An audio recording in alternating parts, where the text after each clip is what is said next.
Hello, everyone. My name is Putty, and welcome back to the Admand Expedition Difficult Terrain. I'm joined, as always, by Marshall. Marshall, you're eating crumpets. How are they? They're delicious. They're flaky. They're not flaky. That's the wrong word. They're, I don't know how the hell they're made. It is impressive because if you look at like Some their sort of structure, batter, isn't it? In a yeah, and it's Yeah. like very the best way I describe it is it's like the structure of honeycomb. Like that's kind of what it reminds me of. It's but it's very fluffy and I like it. I think it's interesting. They obviously Americans do not grow up eating crumpets. The closest thing we have to a crumpet is way worse, in my opinion. I will say that. I do think it's bad. Our version of a crumpet is called. Well, I think this is our version of a crumpet. We call it an English muffin. And if they are like, I don't love them. Some people really like them, but I find them they're kind of like a cross between an American biscuit, which is not a cookie. It's like it's a dry. It's like a scone. It's like a savory scone. So but it's you have savory stuff with it though, which is always we have savory stuff with it. So it's like So an English muffin is like a cross between a savory scone and with the shape of a crumpet, and it's anyway. The point is, I don't like them. The crumpets I like. I find them kind of fluffy. But I was saying to you before we went live that the only thing is they do not pair well with savory stuff so much. Yeah. I think they pair better with sweet stuff. And sometimes I like a sweet breakfast, but sometimes the best breakfast I've ever had in the world has been when I go to New York, and I get if you get like a New York bagel from any, as far as I can tell, any bagel place in the city. I'm sure they would say like, here's this really special place you got to go, but like compared to the bagel places everywhere else, I think they're all better. Yeah, gotcha. And so you just go into a place and they give you a bagel with about 7 pounds of cream cheese on it, and whatever fixins you want, but that's always the best. But yeah, I like them. I think they're not too bad. Another thing I picked up on my recent trip to the Isles is tatty scones. Have you had those before? They might be a very Scottish thing. Tatty, I'm not sure what are they. They're basically potato pancakes. Like they're like No. they're like I don't know. really flat potato pancakes that you fry. I don't know why they call them. They sound cool. I don't know why they call them scones, because they're not dough in any way. But they and they're delicious. They're I really liked those. And I got a bit of a taste for cooking tomatoes and like just eating them. I thought that was kind of cool. It was different. Cool. It was different. But there are some I know Americans that they'll like when I try to introduce them to new foods, they'll say, "Look, America just has all of the best foods of the world already. If it was a good food, we already would be eating it." And I'm like, that doesn't I'm like, there's a logic to it. Yeah. But yeah. But surely that's not true. I think that probably underestimates the requirement for foods to be suitably inoffensive in order to gain mass acceptance, if you know what I mean. Whereas most people's palates will be interested in things that to a lot of people would be offensive. A lot of people like eating stuff that other people think is disgusting. Well, like the most popular Chinese food here is orange chicken, which I think is popular because it's very inoffensive. Like it's not at all spicy. It's chicken that's that's battered and fried, and it's covered in like an sweet, savory orange sauce, or I guess a sweet orange sauce. But like that's not. I've never ordered that at a Chinese restaurant because there's a million options that I'm more interested in. So I do think that's true, that there are certain things gain mass appeal because they are palatable to the commons, and to the peasant folk. And Putty, you said you like a bacon wrapped sausage, deep fried, and a bacon or a sausage toasty, or sometimes if I'm feeling bold, both. Oh, you know what else I had when I was there? Greg's. I had my first Greg's. Well, do you have? I assume it was a sausage roll, the classic, right? Well, I'm vegan, so I had the vegan sausage roll. Oh, I hear so those are good. It wasn't the true thing. They were good. I assume would the pastry be the same, or would they also have slightly different ingredients? It would probably have slightly different ingredients. It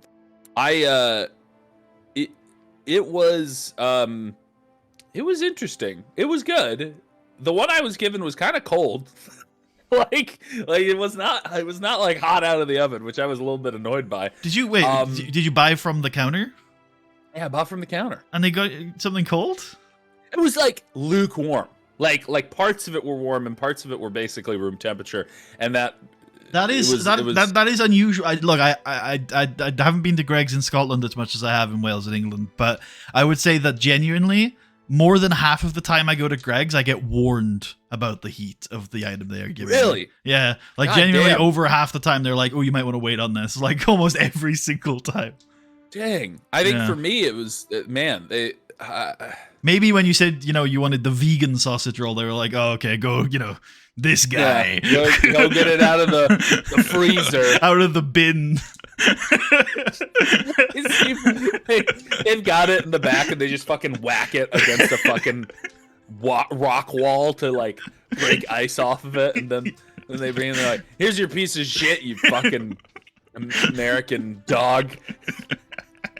Well, it was also awkward because the Scottish accent is at least the dialect in the Glasgow area, the Glaswegian accent I find it if it's said very quickly. Here's where I'm going to blow your mind. I might be wrong on this, but I've always found that the people from Glasgow are easier to understand than in most parts of Scotland. Yeah. Well, yeah. I mean, that was where we spent most of our time. By the end of it, I felt like I understood it more. But I did meet someone from now I'm gonna have Dundee. That was an interesting accent, the Dundee accent. But and then obviously we met people from Edinburgh, but that accent felt very I don't know what's the word, corralled, domesticated, cosmopolitan. Yeah. Yes, cosmopolitan. Yeah. But we when I ordered it, there was a huge misunderstanding as to what was happening. I remember that. I remember like, maybe that's what made it cold. You were there for an hour arguing. I know it wasn't. She said something like, "Come over here." So I came over here, and then she goes, I think she said, "What do you want?" But I thought she said, "No, I'm not ready for you." So then I walked away, and she was like, "What the fuck?"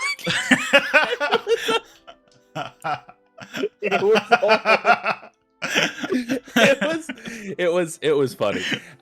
Eventually I ordered it.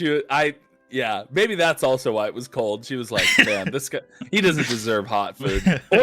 Or maybe she thinks this guy's so stupid that if I serve him hot food, he will burn himself and sue us. Yeah. Because they always warn you about the hot food, so maybe she was just worried. And she's like, "I can't warn this guy. You won't understand. He'll think I'm saying, 'Oh, take it and smash it into your face.'" Well, fair enough. All right. Well, that was I hope that was an experience. Before we get started with our D&D today, I wanted to ask you if you heard about this D&D Beyond controversy this week.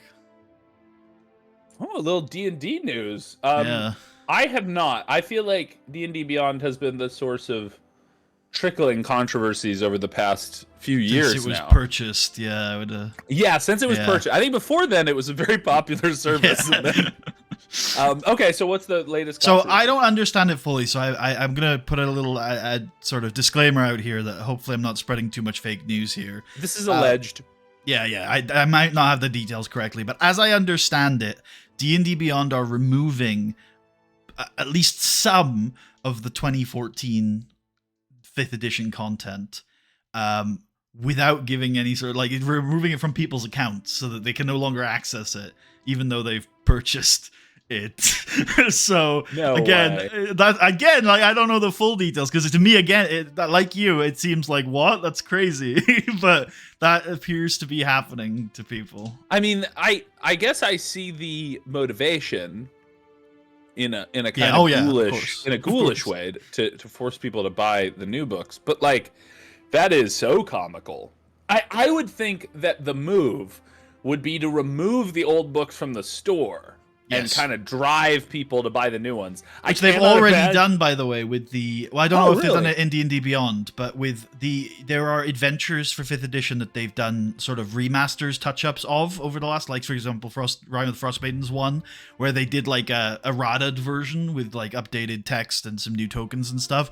And they removed the old version. You can't buy it, at least on Roll20, and I presume on retail. I assume it's mainly a online thing anyway. So they've already done something like that before without, at least on Roll20, I still have all my depreciated stuff. But again, I don't really know how D&D Beyond works, really, because I've never really used... I use some of its tools, but I've never used it as like a campaign documenter. Yeah, I mean, that's extremely shady if that's true. Yeah. That's awful. I think some people have spent so much money on that site. Yeah. To lose it all. I've always thought, I've never really fully seen the value of buying all of your... I guess I see the value of maybe having at least like the player's handbook on there, but like, I think it would cost a lot of money to have like all the books, and I know people that have, and I do think if you invested, yeah, that would be... Well, I hazard to think what I've spent on Roll20. It's a lot. And I would also I'd be really pissed if I couldn't use this content anymore. And part of the reason why I buy it is because obviously it has function in terms of like, I can use it easily with the VTT.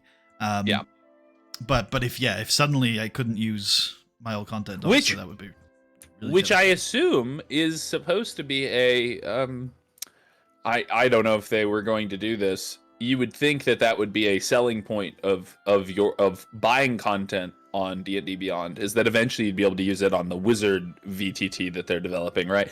Which I'm doubting that now.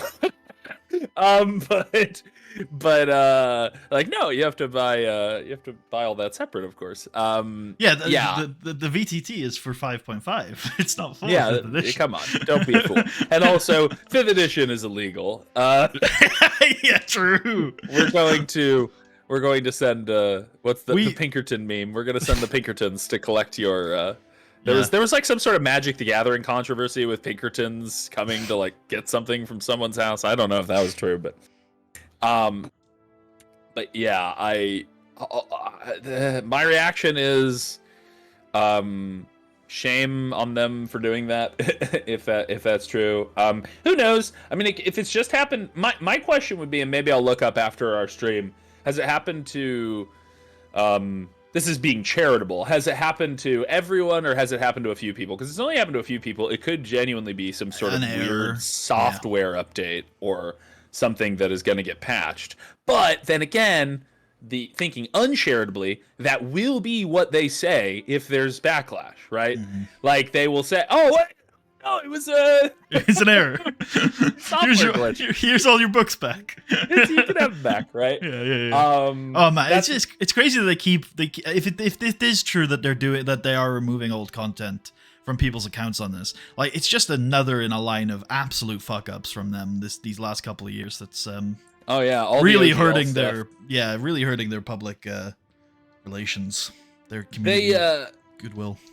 And I remember a similar situation with the OGL controversy where they did some of the stuff and then they walked it back and and they said like, "Oh no, it was just we were just fucking around. It was a meme," you know.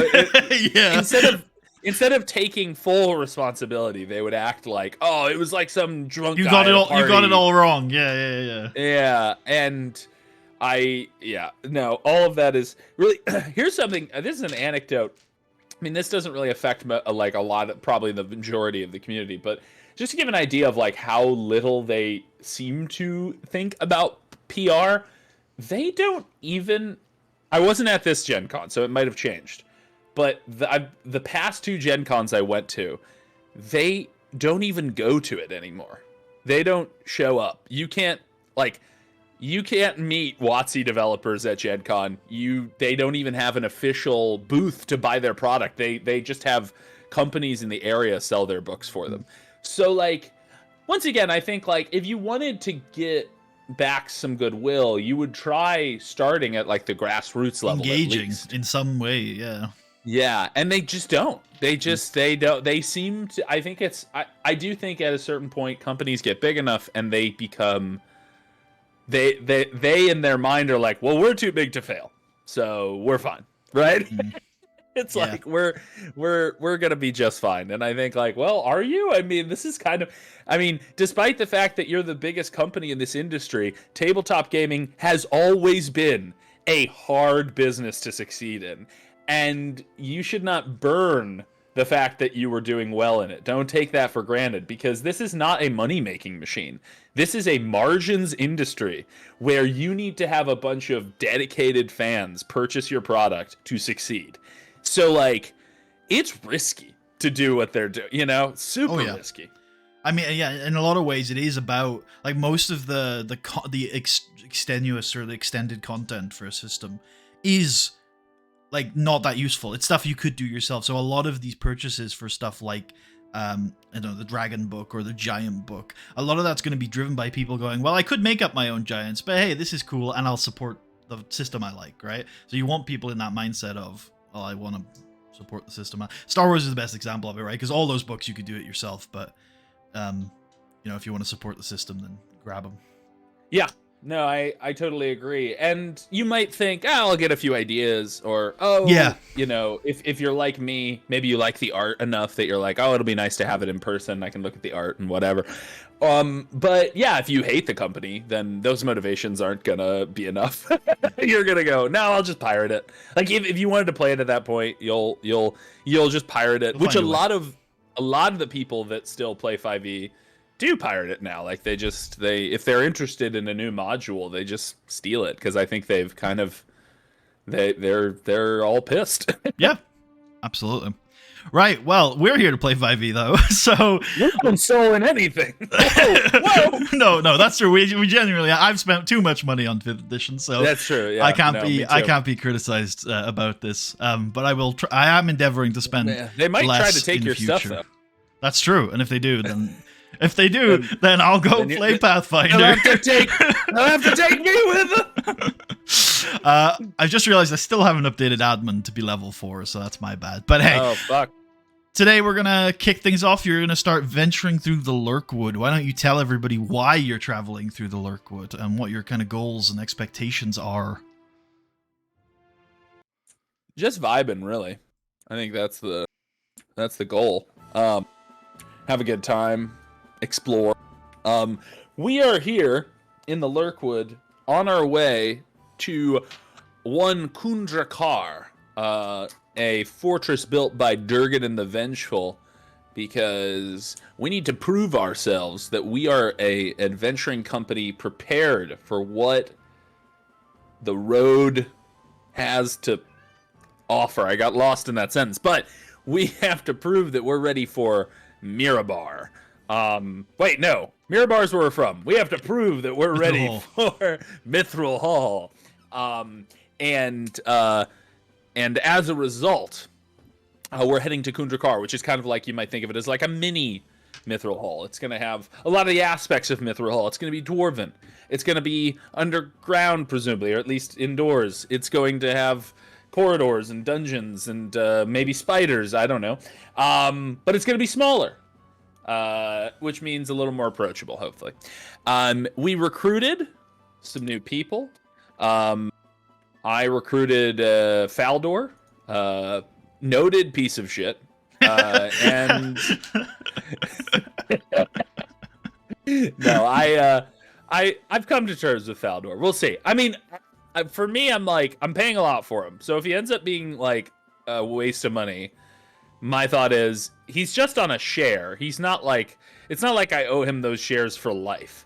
So like if he ends up not being worth it, I'll just fire him when we get back to town, right? But I do think that hopefully he will be. I think he will be. I think it'll be fine. And Billy's coming along. Billy's doing his best.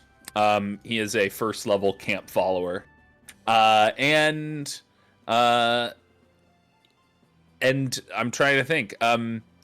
Yeah, that's why we're in the Lurkwood, and we are on our way. We just passed Kellamvor Point, and we are going to head through the Lancers Trail, where the Lancers of Kellamvor are. Well, they're going to show death to their enemies. I think we can all agree that's just going to happen. Yeah. I'm a little concerned by their rhetoric. Oh, to say the least. But as long as I'm not one of their enemies, they seem to have a lot of them. Basically, their enemies are all of the creatures in the monsters manual. Yeah. It was just a who's who of classic D&D sort of creatures. It was they live in an uncharted forest, so they run into a lot of those sorts of creatures. Yeah, that makes sense. And I do have this is sort of behind the scenes. Putty was nice enough to make a watch tracker, which I have filled out. You put Billy as doing nothing during watches 1 to 3? Is that because he doesn't want to do anything during those watches? No, more certainly during watch 1 he'll be helping to break camp, and also now we know cooking. Oh yeah, okay, good. But it's more that he's doing none of the watch actions. He's doing none of the watch. He's dealing with camp stuff. I like that. I think that makes sense. Okay, that sounds good then. Right. And I have basically Admand is the primary sentinel. So yeah, I noticed that. He's always on the lookout. Because he has decent perception and he's not great with a lot of other things. Dorian is going to be mostly foraging. He does have a watch spot, but mostly foraging. Kratz is going to be a mix of navigating when we're traveling and foraging, and then a little bit of sentinel and some resting. Istria is mostly scouting and sighting, and then some resting. And so I think that'll be good. I thought about having her also do a sentinel, but I kind of like the idea of keeping the sighting going. I think over time, the way you've played that so far, that will pay dividends over time to have more of that information. Yeah. And then of course we got Faldor pack pulling. Yep. Absolutely. And okay. I like how, because Faldor is grazing in the mornings now, you've set this up so that Kratz is making use of that time. So Kratz will sleep till noon because he goes to bed a little later than most people. So I like that. Yes. Yeah. I think and then we travel from noon till 8 o'clock. Yeah. Cool. Right. So I've got a little resolve order here. Hopefully we'll speed things up a little. So first thing I want you to do as you get started into the Lurkwood is roll me 6d12 for the day. I'm going to take a look at if there are any encounters that are going to trigger. Get ready for those if there are. Boom. All right, noted. I think that one is something. It might be. Cool. Then we will do our foraging checks. So can I get 3 from Dorian and 1 from Kratz? We'll just resolve all those now. Okay. 3 from Dorian. Oh, that's weird. Dorian has been placed in the animal folder. I don't know if it was by me or by you. Well, he is a bit of an animal, isn't he? All right, there we go. That joke's been resolved. He's out of there. That's so good. Thank you. Sorry, what'd you need him to roll? For survival, please. That joke was never. I thought it was good. I thought it was gonna be like, well, he's a goddamn beast. I hate him. Survival. He is awesome. Oh, terrible. Well, 2 more, please. Great, and then 1 from Kratz. Grazie, boy. Kratz. The Kratzinator. Oh, sorry, that should be 2 higher. Oh, fuck. Kratz, come on. Kratz. Cool. I mean, all right. We're on like a proper mission. Well, no, I mean we're like on a trail. Oh, that's Is true. Kratz gonna lose it? The DC for following the Lancer's Trail is incredibly low. There are some roads that I wouldn't even make you roll for, but because we're in the middle of a forest and it's like not a super maintained trail, he is gonna have to roll, but it's an incredibly low DC. But that was for foraging, so that was for foraging, yeah. So he's fine. Also, Istria's scouting, which if she's successful, will give him advantage. So, you know. Then I'm going to need 3d12. These are Istria's encounter checks. She is scouting, therefore she makes separate encounter rolls.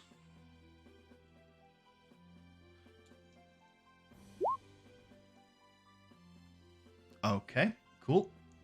And then I will take her scouting check.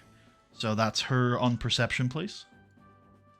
Keep her sheet and Kratz's open here, because we're going to go back and forth between them in a sec. Sounds good. They're going to have a fight. Yeah, true. Perception, you said? I believe so. Yeah, I think so for scouting. Cool, that's a success, which means let's get Kratz's first navigation check at advantage, because she'll have a chance to report back, because she does it before you start moving. So, advantage. And navigation is survival? Okay. Yeah. Oh my god, Kratz! Oh my god! Amazing. Amazing. Kratz, I thought you said you studied the terrain!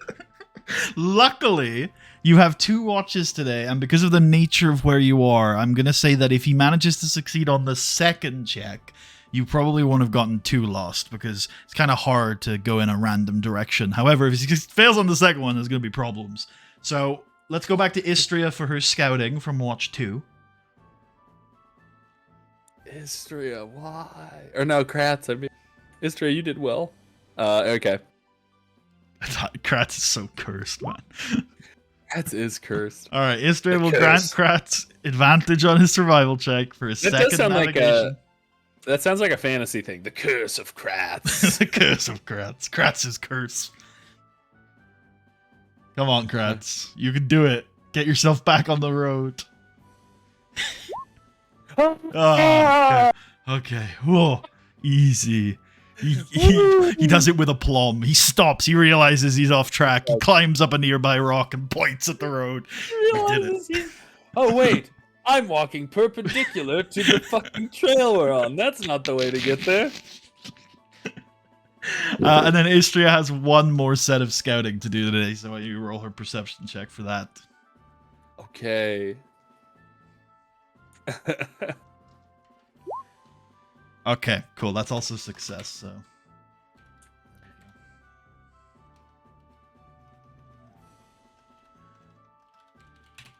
Well, and then, so... let me double check, but...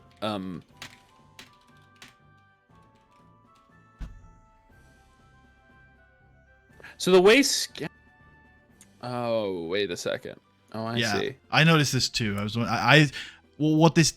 It sort of means you're wasting. You're being a bit redundant. However, it doesn't mean she gets 2 chances at it before the next day, essentially. But now that she's succeeded, you're welcome to change her first watch tomorrow. Is probably worth doing. Well, couldn't she use her first watch to do the...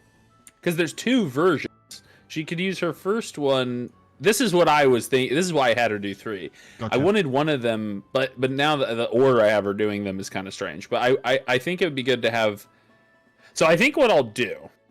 Here's what I'll do. In the future...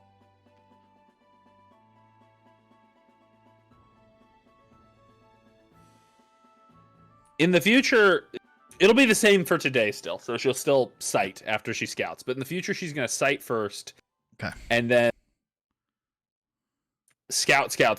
The last scout will be an active scout, and that will be the pathfinding. Okay, now, just because you're following a road, that means she's not going to be finding paths to your destination. She'll be finding random paths. Oh. Because you already know where the path to your destination is. Yeah. Well, I mean, random path might be useful. You know, there's a road down there. It might lead somewhere. It might use in conjunction with her sighting. Maybe it will. Fuck it. Yeah, sure. Discover roots of some kind. There we go. Ooh, roots. And then we can eat them. Ah, well. Right. Okay, last thing we need to do before we go and resolve any encounters that may or may not have happened is we need to move. I'm going to let you move the hexes first. And, you know, technically, the encounters are going to be happening in previous hexes, but just to keep the order succinct. I've done some math, and as long as you're not going to plan on doing any changing of speed, or we don't have any changes to kind of the way you're traveling, which is fine, we'll just readjust if you do. But if you're just traveling normally, it roughly works out to 2 hexes a day. Now, it's not quite 2 hexes a day, it's more like 1.5, but essentially it's 2 hexes a day. So to keep, in the interest of simplicity, again, unless you change your travel speed or anything, we're just going to stick to that, and I'll let you move 2 hexes. So you've moved 1. Cool. All right. Now we do... I'm exploring! In fact, have an encounter. What time is this encounter? It's what part of the day? 1. Fuck! So it's like when we were setting up... It's like when we were breaking camp. Yeah, it would be, actually. It's true. Which is interesting, because I think you would have been camped... Well, no, I guess, yeah, you would have been camped at Kellamvor Point, right? So there might be actually a chance that you avoid this encounter. Well, I will say, I did describe us walk away from Kellamvor Point, so I don't know if we camped, like, right next to it. Sure. That makes sense. But maybe we're in the vicinity? Yeah. You know? The general environment, yeah. Yeah. I think we're going to say that this encounter, I think it makes the most sense if it takes place just after you've set off. So maybe at the very start of Watch 2. Or cool. Just, you know, in the changeover between Watch 1 and Watch 2. You've already broken camp. You've set off a little bit. Either the Sentinel for either watch is the same, which is nice. Which means we can just have Admand make a perception check for me. Oh, Admand can make.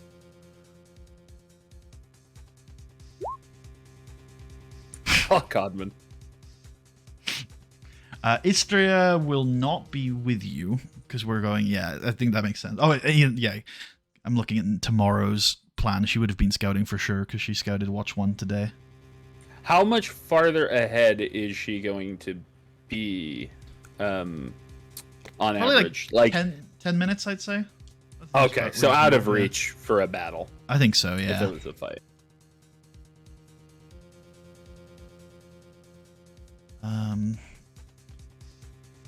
Okay. Perhaps.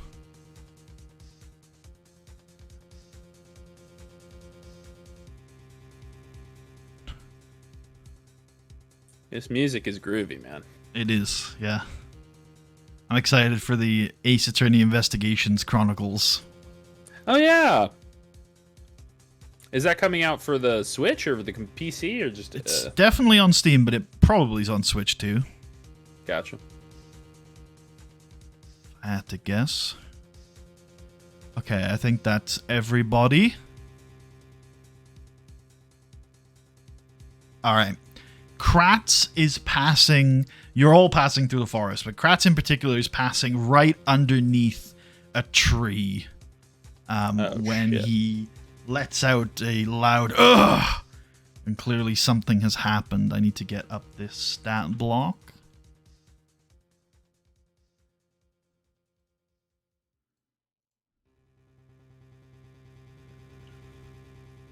Kratz has been fucking murdered instantly. He might. I mean, that's what happened at the start of last session, or 2 sessions ago, if I recall correctly. All right, that looks good. Does a 15 hit Kratz's AC? Yeah, probably. Let me double check. Yeah, it does. Okay. Then Kratz is going to take 5 piercing, and then I need him to make me a DC 11 Constitution saving throw.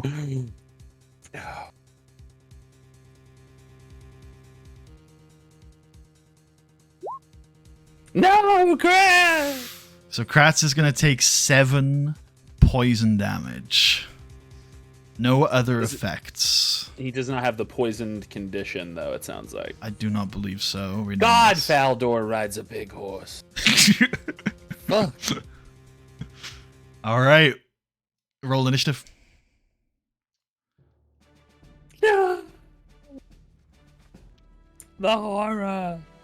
Oh, some people's tokens need to be... So, Dorian would be at 19. I think everyone else is good. Okay. Kratz would be at 30, but then he took 7 down to 23. Take another 5 down to 18. 18? Cool. Oh, why did that not change? The fuck? It changed for me. It's probably just one of the Roll20's glitches. If you click on the token, is the number correct in the box? The number in the box is correct. It's just the bar didn't change for some reason. Yeah. Which is weird because it did change on Dorian. Anyway, okay. Initiative. So I can just click on people and it'll work, right? Yep. This little button.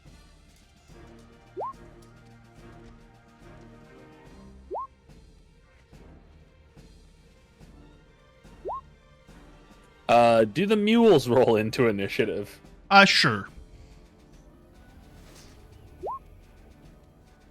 Does Billy roll into initiative? Sure. Okay. Is that everybody? I guess that makes sense, because we kind of said that Billy might be able to help out, but he's not going to directly engage with a combatant. Okay. That's everyone. I don't think this mule's going to do anything. So it's Dorian's turn. This mule has not processed what's happening yet. Exactly. Dorian sees this creature. A blood-sucking spider, no doubt. A hell fiend.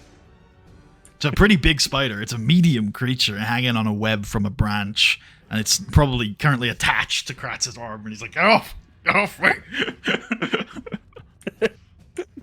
I'm just imagining. So, question about Arcane Recovery. Sure. That can just keep going once per day? Once per day. It's not once per long rest, right? There's once, it's on a short rest once per day. Yeah, okay. Cool. So, that's really, I mean, really that isn't too... I'm starting to think it wouldn't have been too bad to play a main character wizard. Because I think that's good enough. I will have Dorian cast a little magic missile. Nice. Directing all 3 bolts at the spider. Okay.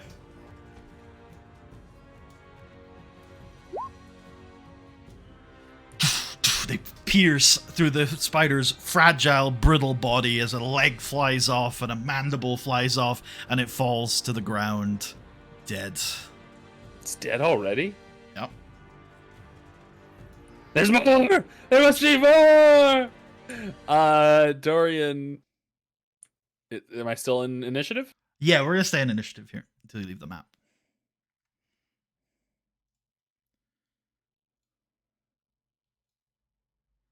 What was the procedure? Oh, here we go.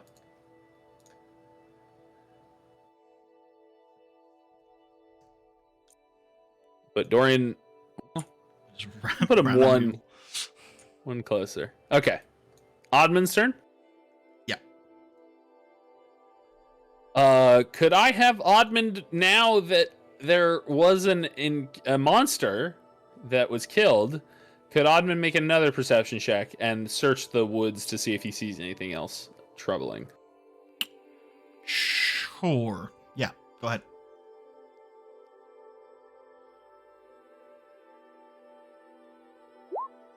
Fucking shit, Odd. Oh, well, we're fine.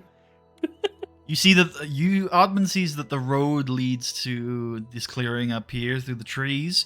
Admand also notices there's another break in the trees down here. That's all that you see, though. Well, he said that as like he has an impulse to run into the. Just fucking runs. Just surprising, you know. The trees are clear. There's no road, though. I wonder how that happened. That is interesting. Yeah. Oh, what could be down there? I don't like it. Wait, why is there? I see a web. Oh. No. Do you? Does Admand see a web? I don't know. I think so. I think so. Oh, Admand says, "There's a web up ahead." Shit.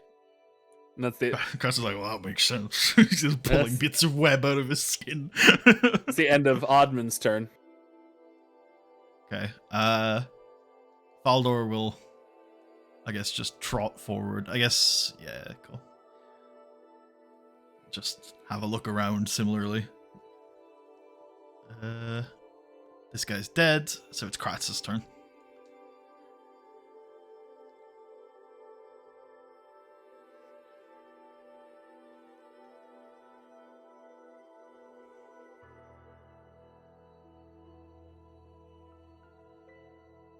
If Kratz sees, or if Hodman sees a big web up on the road, it does make me think, should we try to cut around it through the woods?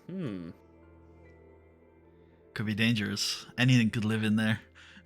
Yeah, although definitely anything could live on that giant fucking web. That is a huge web. It is. That is a gargantuan web. More of a like, I'd say it's more of a medium-sized web. Maybe a large-sized web. If you think about the comparison of a usual web to the usual size of a spider, you know. Oh, I see what you're saying. Yeah.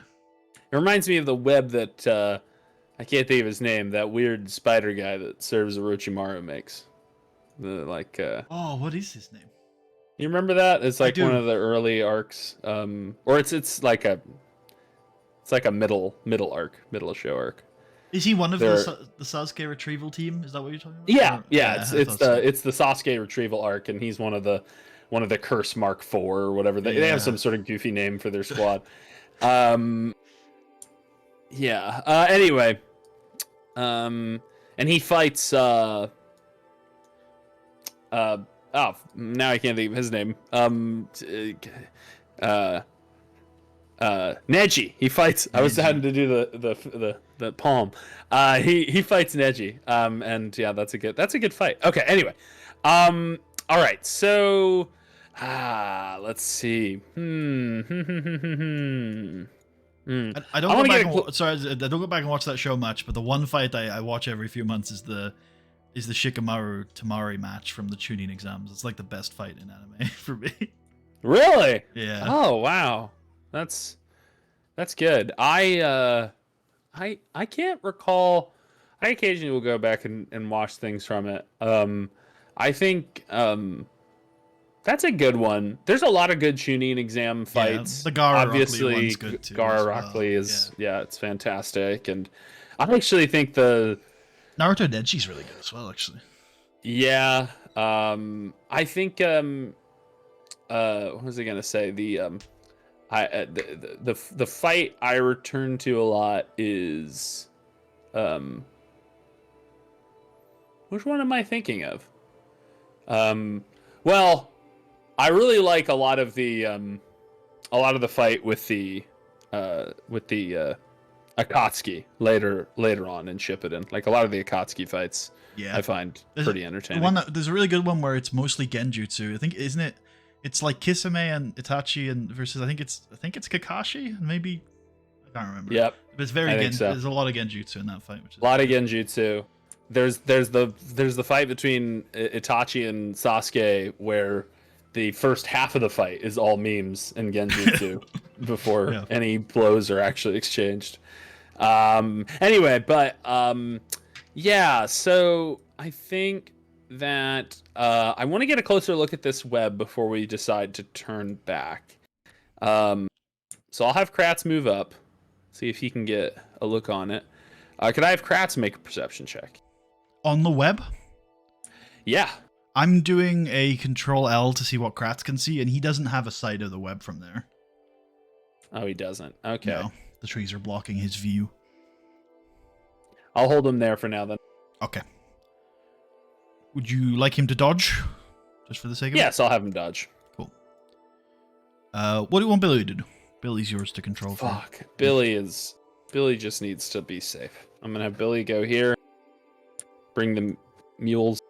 Sure. Is that fair to have him sort of? Yeah, just... I guess they would move on their turn. I'll take them out of initiative, and we can have Billy leading him if he uses his action to do it. Okay, sounds good. Cool.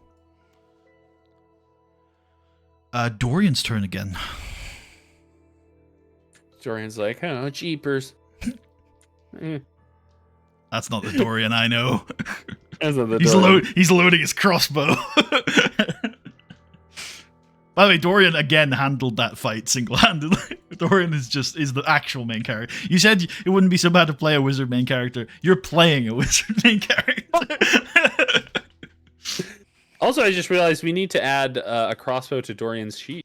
Yes, sure. Am I able to do that? You can try. It'd be great if you could. I can. You can? Yeah. Amazing. Amazing. Amazing. Okay. We'll finish that in a second. Okay, so Dorian is going to walk up. Do I want him to go first? No. I'm going to have him wait for Admand. I'm going to have Admand go first. Cool. Okay. Admand is going to move here. And sorry, here. And that's Sure. 25. Could I have him make another perception check to see if he sees anything on the web or anything going on? Absolutely, go ahead.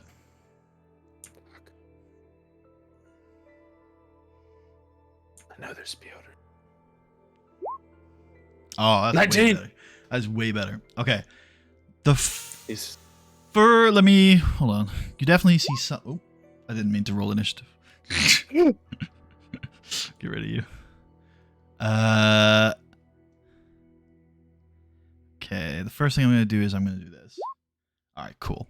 So the first thing you definitely see is sort of beady little eyes of a couple of spiders hiding in the trees here. I'm going to reveal them to you.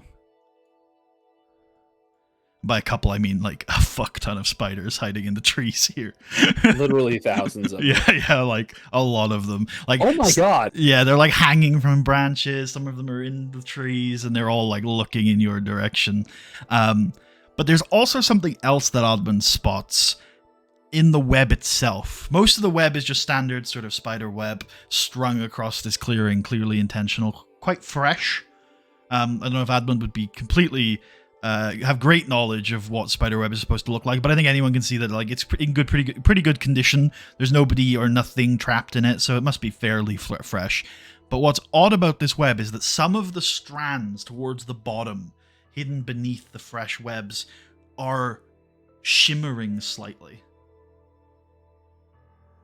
Or almost like projecting, like almost like they're not quite in the same place. Like there's duplicates of them all around it. Interesting. Okay. Good to know. There's something strange about the web. I wouldn't touch it. Also, there's like a shit ton of spiders over here. All right. Would perception have been Admand's action? Yes. Okay, Admand wanted his turn. All right, cool. Well, then maybe we should take a look down this way, Valdor says. But he doesn't go in there, he just stands next to it. Kratz. Dodge ends.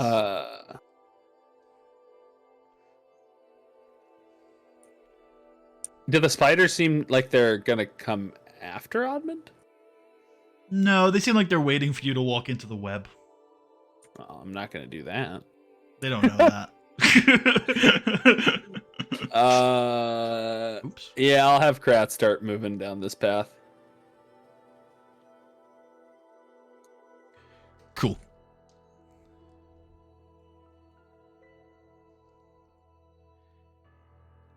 Is that the end of his turn? Dodge. And that's the end of his turn. Okay. When you want to dodge, if you can just put the little blue circle on him, then that shows that he's dodging. Cool. And then it's Billy's turn. Belanius is going to move here. I think he'll hold there. All right, cool. Dorian's turn. Dorian's going to move there and dodge. Admand. Admand's going to step back.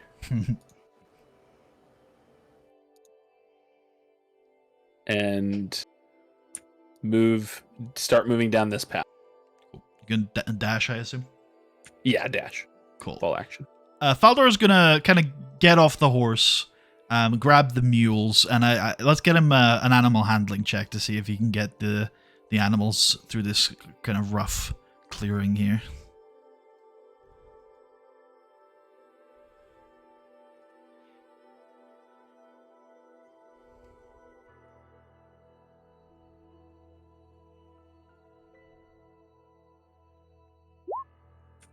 Oh yeah. Cool. Oh, his sheet said I think is set to auto advantage or whatever. I can fix that. Yeah, you're right.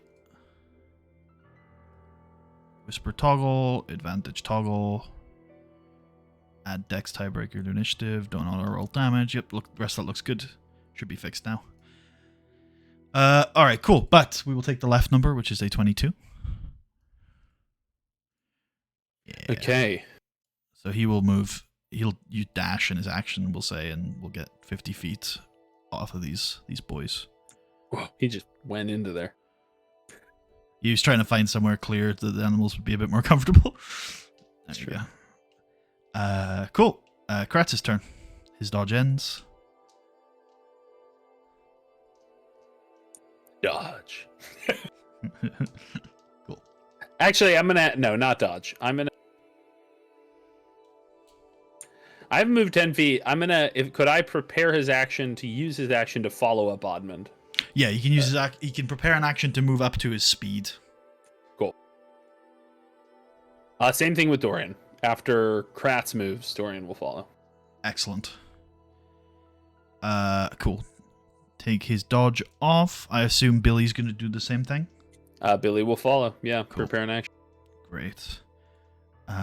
Dorian's turn. Oh, you said Dorian was doing the same thing, right? Dorian was. I might have skipped ahead. Yeah. Admand is going to.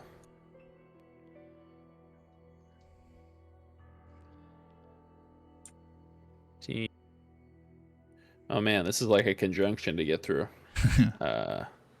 You could always split up. Some of you go through the web. Some of Fuck you. no.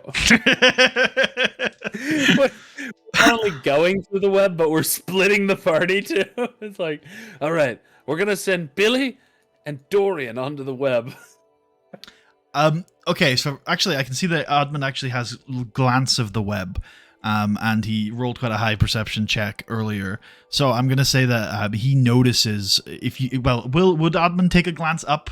Would he look in that direction? Sure. Yeah. Okay. Sure. Then he sees a little bit more of this sort of almost ethereal, violet thread underneath the web, and some little bits of it. Admand notices are on the branches of the trees leading down in this direction. Shit. Be careful. There's some sort of strange thread. It's spread into the wood. It could be witchery and trickery.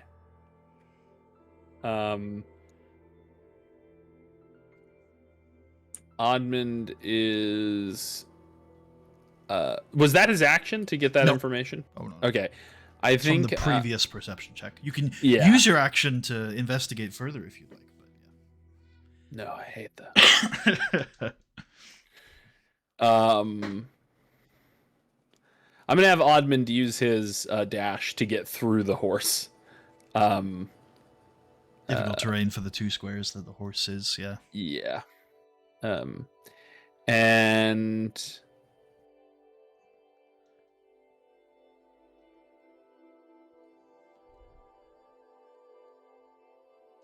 That's 40 feet.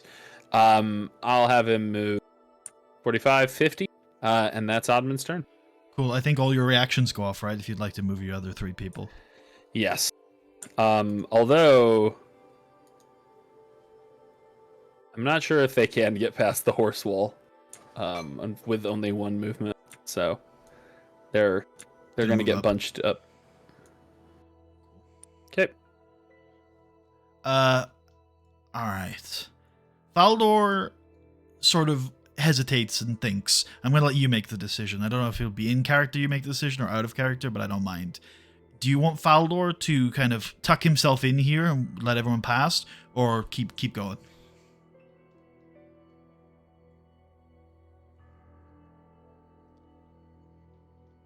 Can he lead the horses in front of him, or does he have to be in front of them? He could probably put them in front of him. Yeah, he's proficient enough. If he's able to lead them in front of him, I wouldn't mind him like heading up the rear, and that way people can get around the horses and we can have maneuverability. Okay, then I think if I understood you correctly, he's going to just move there and wait for everyone to pass. Yep, cool. That sounds good.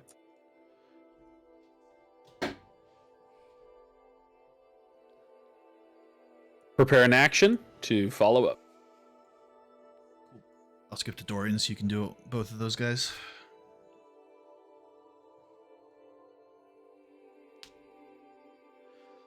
There is none of this sort of web residue as far as Admand is. It stopped. Where Admand is looking in front of him, there seems to be none of the weird web residue. Okay. Yep. Admand's gonna move up.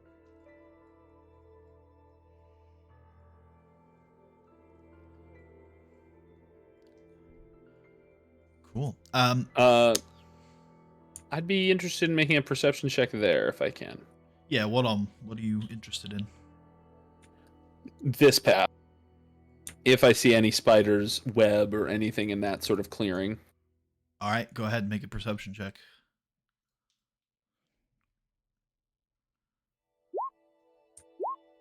Excellent. Oh. You don't see any of the strange web, but looking as comprehensively as you do, you just do see regular spider web amongst the trees. And then you also see these 2 spiders. Ah, fuck! So many spiders. Okay. I turn back. I'm like, don't take the right path. Follow me. All right, that's Admand's turn. All right, great. Faldor will just wait again. Oh, I guess you wanted to use your reactions before? Yeah, they would kick off. Go ahead. Now, can I ask, is your plan from here just to follow this path and get back on the road? I think so. I at least want to get everyone past the spiders, and then maybe I consider some more investigation. But okay. For now, I want to get everyone to the other side of this obstacle. Just going to make a few quick rolls real quick. Yeah. So then in that case, I think we can skip ahead a few turns here because there's no danger in that plan.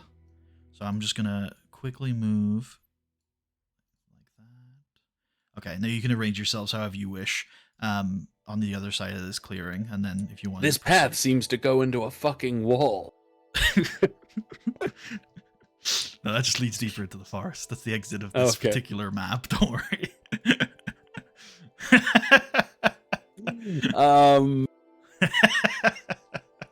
I just think it's funny. It literally goes into a hedgerow.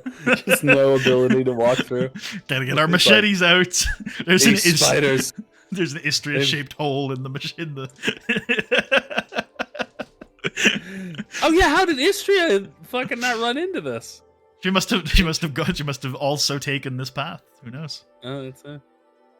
All right. She saw the spiders. She's like, they'll be fine. I think I'm gonna have Admand move up here and do another perception check. What on? And what are you looking for?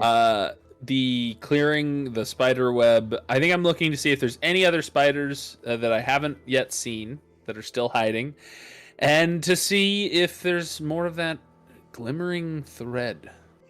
All right, cool. Go ahead.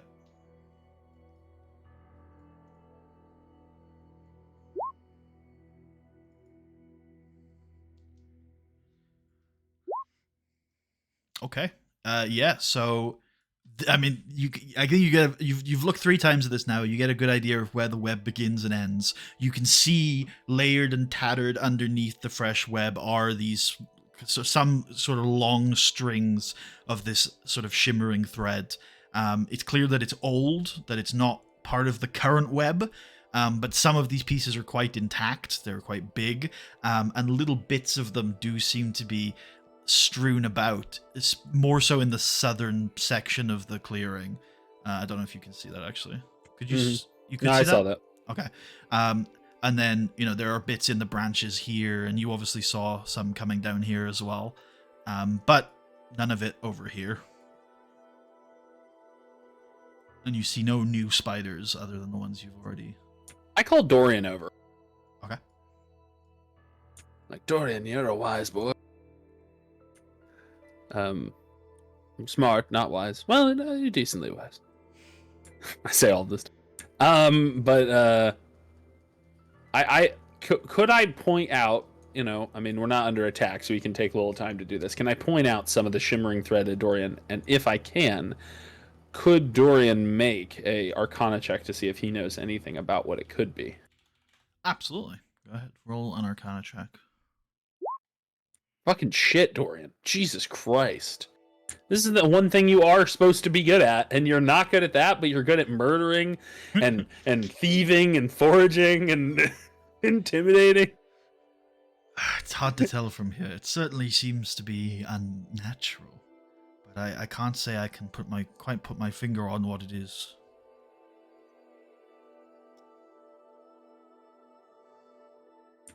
Okay. Well, do you think it's something we should want? Or should we just leave it? Should we collect it and sell it? Or is it bad and poisonous and a trap? I mean, that feels like a trap, and I point to the giant spider web. He nods. True enough. Sort of an archetypal trap. The first trap, if you will. I cannot say whether or not the substance would be valuable. I'm afraid I have no idea what it is.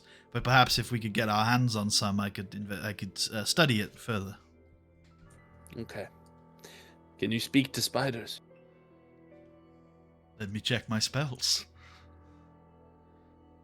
If they have a language, I can. I have a spell that allows me to comprehend all languages. Though I doubt they have a language. They're probably dumb beasts. Foolish beasts. Well, they set up a trap, he says, pointing towards the web. Silence! You're just like one of them. You're a fucking animal, Dorian. An animal. I'm out of the folder now.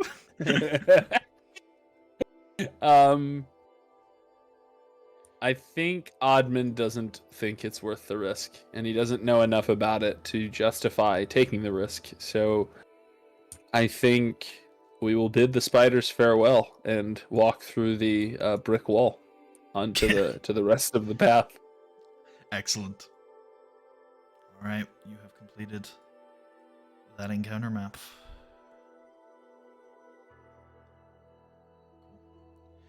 All right, and we've rolled all the other encounters. That is the last encounter of the day. So we can proceed to the next day. Everyone can get a short rest. A short rest, you say? Yes, indeed. All right.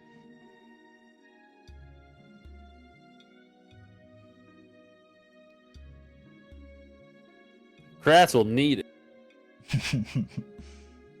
He took some hits. I actually don't have his token here, so I don't know how much he took. I think he took 7 plus 5. Remind me after this session to set up a sort of, status screen for you. But for now, that's Faldor, not Kratz. Okay. But for now, you can just here's Kratz. You can. Oh well. Nope. He's revealing things. Shit. But it's okay if you just leave him there. Just to keep him there, he can't hurt anyone. Oh yeah, that's right. I also need to figure out how Istria's sighting went.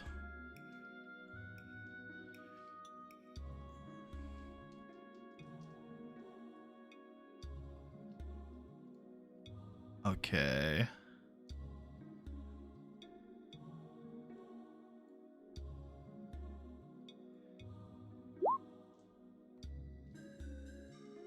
Oh, wow.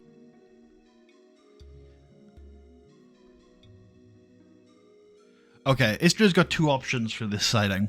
There is a small hill, but it's about 20 minutes outside of camp, she reckons. And so it could be dangerous for her to venture out there on her own. Or she can just try and climb a tree. I'll have her climb a tree. Cool. Athletics check. Ironically, she falls and breaks her leg. Okay, here we go.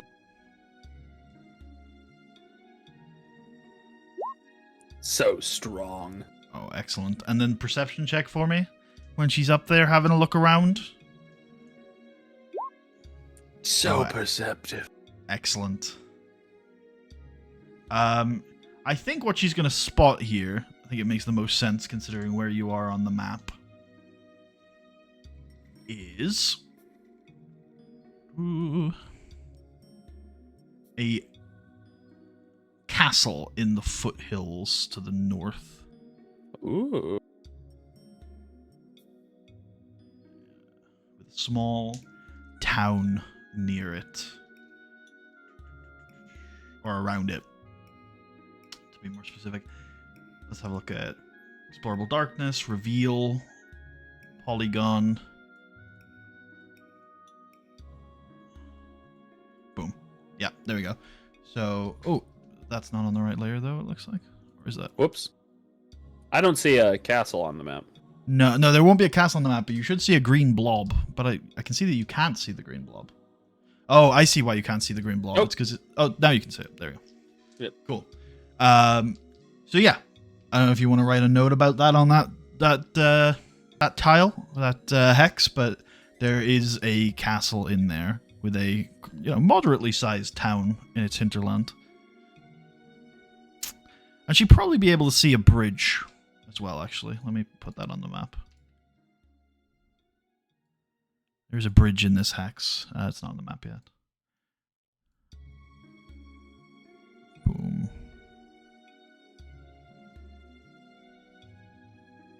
And boom. There we go. So in that hex there is a bridge.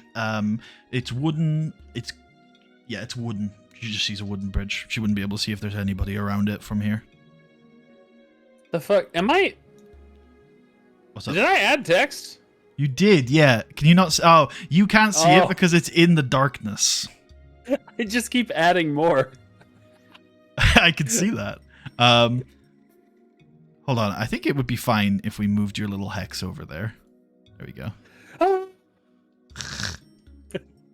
Okay. Oh, we could do a scout. Oh, that's a better idea. Hold on. Oh, I just moved your text. My apologies. No, I was. Okay. I was just wanting to put it. I'll put it here. There we go. Cool. Are you done with that note now? I think so. All right. Then what I'm going to do is I'm going to put it onto the map layer. So now you should see it even though it's in the darkness. Perfect. I can see it forever. Great. All right. Anything else you want to do with this information? Or are we good to move on? Not for now. Istria lets the party know. We make note of it. Maybe an interesting shortcut to consider later. I don't know. We'll keep it in mind. Why don't when you have one of Admand, Kratz, or Faldor. Actually, no, don't worry about Faldor, because if he knows, he probably wouldn't even mention it. But when you have one of Kratz or Admand, if you want, make a history check to see if they know what it is. But it's optional. Only one of the two, though, if you want to do it.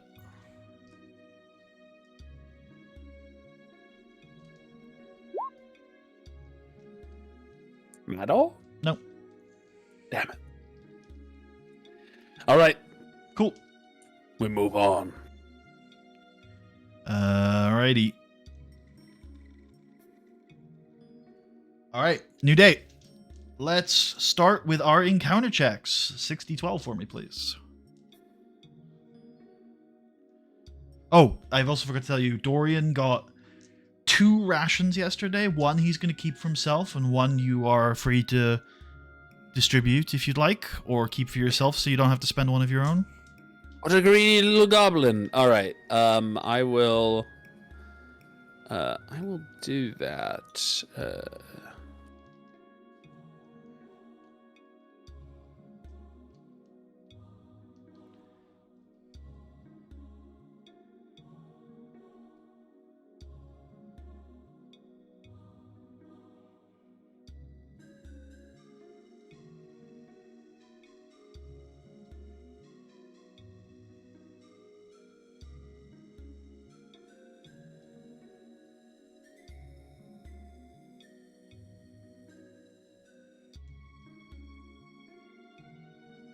And then, yeah, we consume one a day, right? Yep. For each person. Yep. For each person. Although I think you specified that the people were going to buy their own rations, right? So we don't have to track that? Or do you have those tracked still? Oh, yeah. I mean, I was going to track it for them. Oh, you see, you wanted to track it, but you didn't take the cost off for it. Because you had mentioned specifically that you had your other people buy their own rations, right? Yes, I had them buy it, but I'm also tracking But you're their tracking money. it. Oh, you're tracking their money. Okay, that's great. No, I'm totally down for that. I just didn't expect you to. That's great. Okay. Yeah. I'm tracking their... How much does Kratz I basically have a finance simulator. How much money? How much money does Kratz have right now? Let me see. He has approximately like 20 gold. Okay, take 10 off because there's a few things that he bought for the trip that he I was just going to track in the background, but if you're tracking the money, then you go ahead and take it off. Cool. All right. Okay, cool. What's next? Who did you give the ration to? I gave it to Istria. Great. And then you took a ration off of everybody else except for Istria and Dorian? Yep. Cool. Awesome. Yep. All right then. Yeah, so 60-12 for me to start the day. I always like to start my days with 60-12.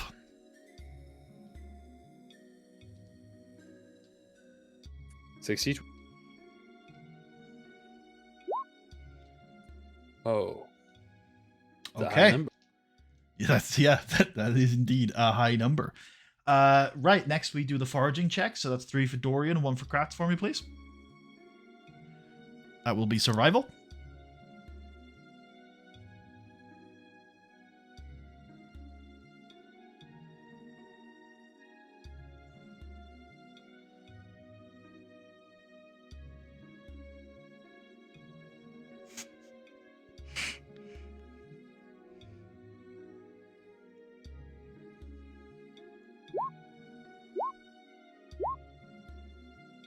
Okay. Woo!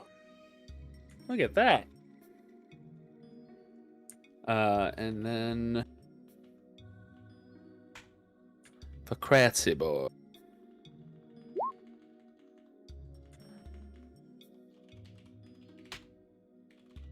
Eventually Dorian starts like giving Kratz advice on how to forage. It's like, oh well, you wanna Kratz refuses the advice. Dorian comes back every day with bushels of berries and food. And once more, Kratz comes empty-handed, covered in animal blood. He's got no meat. 3d12. He's just torturing animals and comes back with nothing. It's like that scene for The Sopranos. We're just running around the forest looking for the guy the entire episode. Oh yeah, and they're also. That episode's funny because they're also That's my favorite hungry. episode. Yeah. They're really hungry and they end up eating like frozen ketchup packets and yes, They're like snuggling in the back of the truck or something. Yeah, I remember that. Yeah. Such a good show. Yeah. Oh, I was looking at Admand's 4 perception check from a while ago and thought that was the most recent roll. I was like, what was that for? Okay. Cool. And then let's get to our scouting navigating system. So this time, because you've changed things up a little, we're going to start with the navigation check, which is at advantage because yesterday Istria did some scouting still.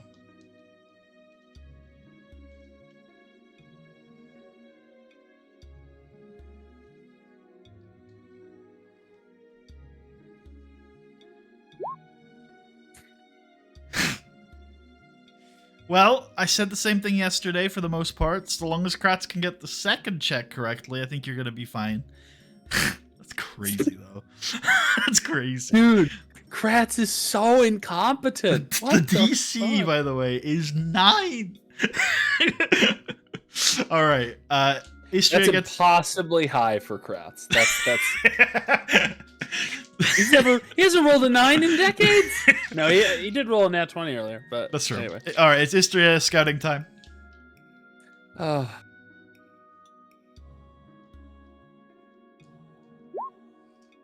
Jesus. Okay. Well, Kratz is gonna have to do the second navigation check without advantage. Dude, Kratz needs like quadruple advantage to even have a chance. He needs to roll 15 times and take the highest.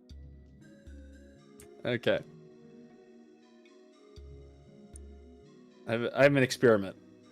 This die is not for Kratz. Okay. I'm just. This has nothing to do with anything. Yeah. Ooh, okay. Oh. All right. This die is for Kratz. Oh. What's the plus? Is it 6? It would be plus. No. It wouldn't be plus 6. That wouldn't succeed. Okay. But also, I wasn't having him roll survival. That was me to test if I tell the world that the dice are for Kratz, if the roll will get worse. But actually, they're just bad anyway. True. Yeah. They're all right. Bad no matter so you're what. saying neither of those was the check. Neither of those was the check. All right. No. Let's roll the check then. Oh, is this check next? Okay. Oh yeah. Okay. Here we go. Come on. Survival. Oh. Yes! A 14! I've never been so happy for a 14. Right. Dude, Well, you Kratz's. roll me the last perception check for Istria to see if she's giving advantage tomorrow. Boom. Excellent. And then you can move yourself 2 hexes.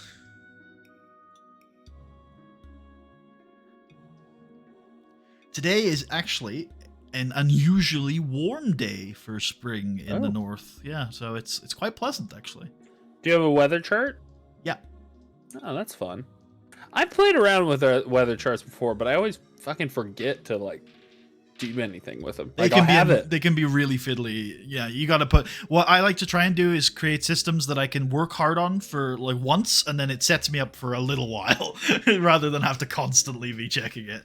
So now I have I've got the weather for this year across the world. so I know that I don't need to fuck with the weather again for a while. Oh, you just have a chart that says what every day the weather will be like in specific regions. Yeah. Wow. I've got rolls, but the rolls have happened now, and I've got the results here. That's intense. Wow. Yeah. Okay. All right. Okay. Cool. Right. Let's resolve then. First of all, before I forget, Dorian got 4 rations today. He killed it. Absolutely smashed it. He did, didn't he? He's going to keep one of those. You got 3 to distribute around the team.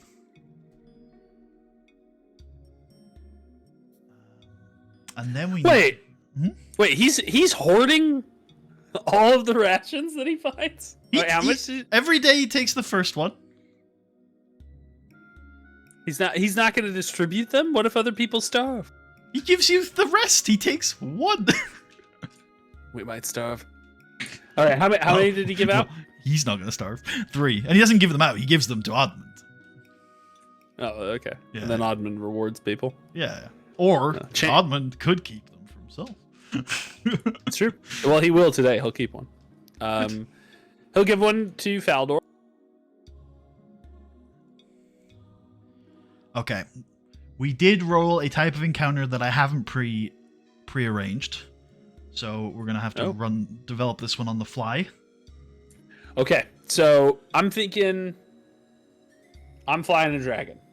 And I'm going to need a D12. But actually, yeah. I did the most finicky encounters before the session, but this one, I think this D12 should be enough. We wouldn't need any more dice after this one. by the way, I wouldn't mind if you would send me the system used to generate the weather originally. I wouldn't mind having a look at it. Okay, yeah. That I can do. Purposes. All right, 12. Very interesting. Very, very interesting. Watch 4. Let's go have a look at the watch tracker here.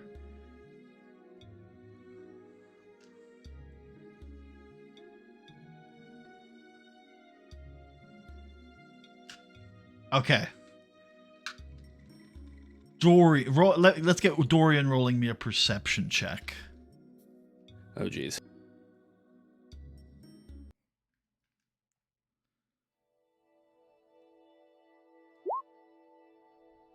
Okay.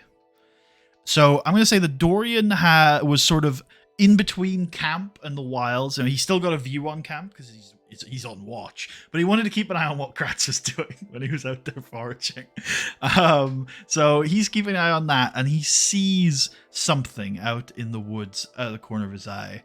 And he goes back to camp, and I think he's going to wake Admand up. He's going, Admand, I saw something strange. I saw a group of people.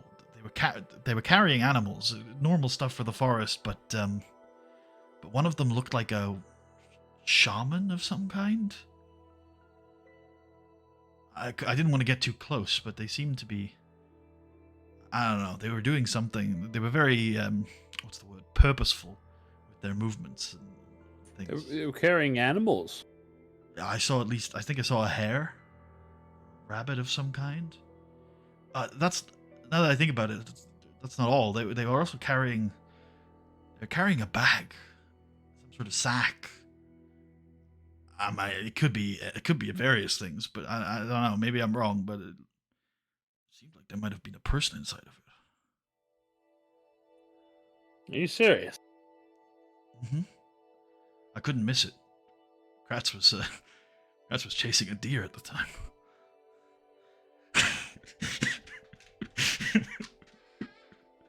It just seems strange to me that Kratz has never brought back food. He tries his best, Admand. I don't think he's suited for the forest. Dorian is going to be so full of himself by the end of this. And good Dorian for munches on a berry while he says that. Yeah. I don't think he's suited for the forest as he reaches into an overflowing basket of the bounty of the wood. So not everyone's meant to be a ranger. Dorian becomes a ranger. No, I think I sort of is Kratz back? Is he still out? He can be. He can be. Okay. I sort of have everyone circle up, and I share with them what Dorian told me. I said, I think we should check it out. If someone has been captured, I don't think we should just let them get killed. Does anyone know anything about this sort of thing? Shamans? People capturing people? Have Kratz roll a nature check.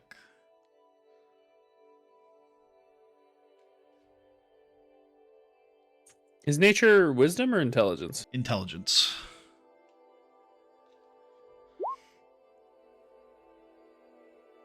Kratz kind of shakes his head and says, there's all sorts of folks in this forest. Orcs, hobgoblins, Wild elves, Uthgat tribes, could be any number. You catch a look at these people, Dorian. Dorian shakes his head. What made you think that the leader was a shaman? The face was painted, it seemed. The hair So was... you did get a look at him. God damn it, you're right. I smack him. You're with them, aren't you? Their hair was braided. They had these sort of ornaments in their hair. Oh. Interesting. All right. Tell you what, Faldor and Billy, you watch the camp. We're going to check it out. I'll let Istria be with you here, even though she's technically scouting on this watch, because we can be a bit fluid about these things. So would you like to take Istria? Cool. Yes, I'll take everyone but Billy and Faldor. I'll have them watch the camp and the animals. Yep.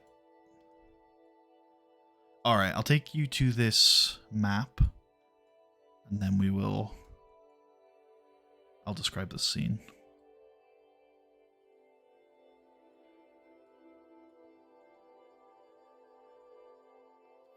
Looks right.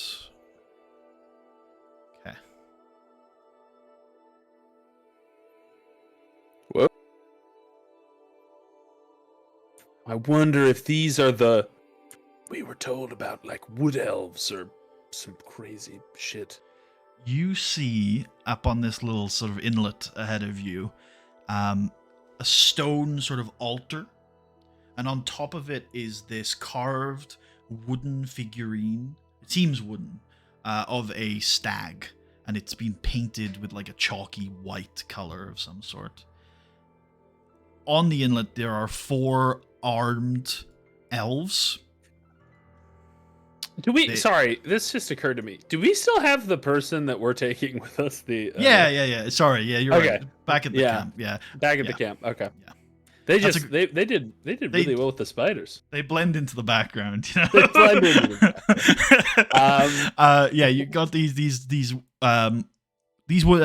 wild elves with these blades at their hip. They're vigilant. They're keeping watch. They're looking out into the woods. Meanwhile, this other elf who Dorian described, with this braided hair and these ornaments in their hair, is crouching down, sort of in contemplation. So you can't really see their face, but they're still and unmoving. And to their left is this kind of bloody corpse of a butchered hare. And then to their right is this unconscious but seemingly alive human male. What do I know of wild elves? Roll me a nature check.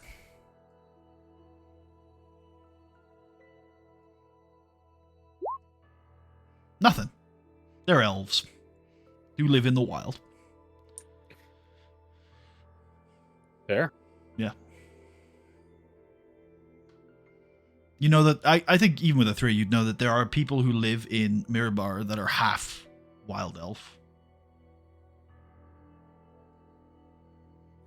They have not spotted us yet, correct? It doesn't appear so. Though it seems as though if you were to try to get any closer, you'd have to make a roll of some kind.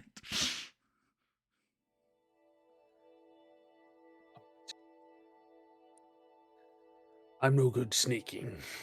I turn to the others. I say, but I don't need to be for this. You all have ranged weapons. Hide to the best of your ability. I'll approach and try to talk it out with them, figure out what they're doing. If I give the signal, which I guess is me fighting them, then launch projectiles their way. Lauren says, "Do you speak Elvish?" Fuck! Do any of us speak Elvish? Let's see. Admand speaks. He does speak. Dwarven and Shondathan. Istria speaks. Luskin and Shondathan. Krat speak.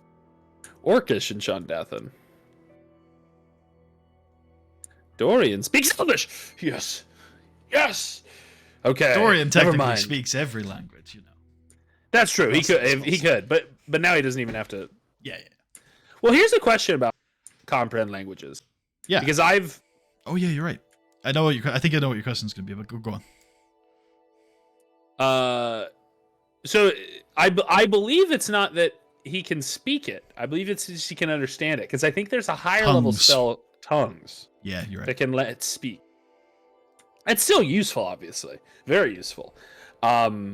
Wildly useful in many ways. Especially because most of the time you're going to need it for like reading documents. But like, yeah, okay.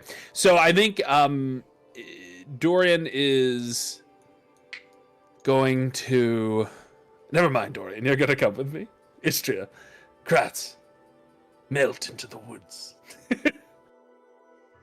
Okay, all right. So we have one of them stay this side and one of them go to the other side. I think that makes some sense. I think so. Yeah. So who do you want going to the other side, Istria or Kratz? Which, sorry, ping what sides you're talking about? So I'm thinking one like probably stays here and then one goes over here. Well, yeah, I think I'll have Istria stay over here, Kratz go over to the left. All right, cool. Why don't you have them both make stealth checks for me?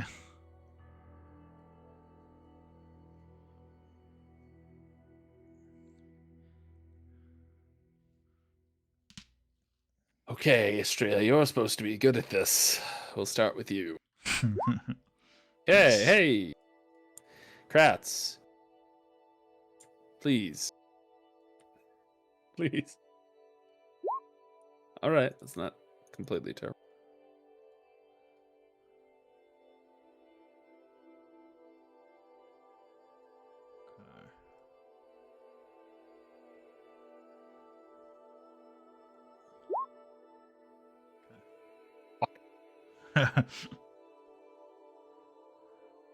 All right.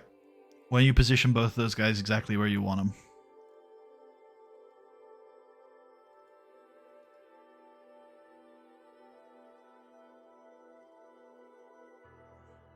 Oh, it's interesting. You can see these health bars, but you couldn't see the spider's health bars.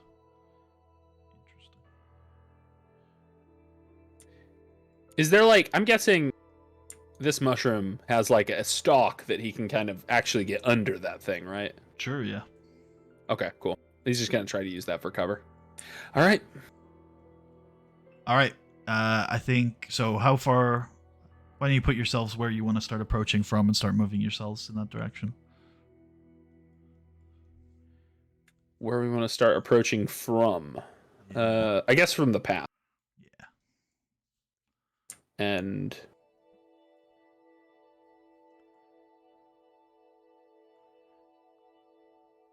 Okay, stop there. As this scene looks very magical, by the way. Is this is the wood magical here? Are there glowing lights and like fantastic colors, or is it? The fungus is glowing gently. Yeah. Okay, cool. Okay, this guard will approach here and also kind of motion, and this guy will cross over the water and make a stealth check. Admand, why don't you roll a perception check? Wait, what the fuck? I can see them. Yeah, he's gonna break cover eventually. Oh, this guy. Oh, I see. Yeah. I didn't know you were talking. I thought you were saying this guy is like. No. Okay. All right. Fuck.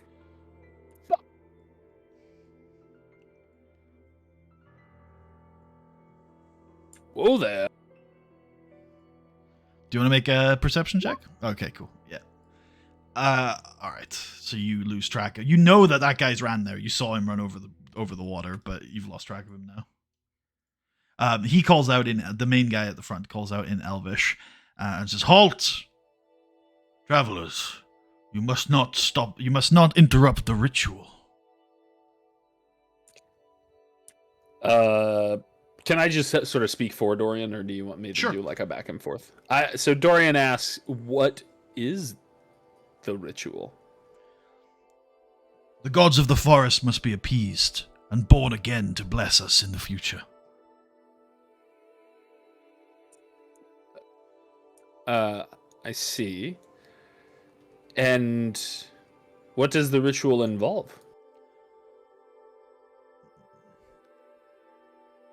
He pauses and then says, I care not to answer your questions. Now leave. Dorian points to the unconscious human. Is it a human woman or a human man? Human man. Human man. Points to the man and says, does your ritual involve a sacrifice of him? The elf pauses and does not respond, but there's a subtle affirmative gaze from him. But he doesn't say anything. Who was he? He has committed crimes against the woods and our people. His life is forfeit. May we ask what he did?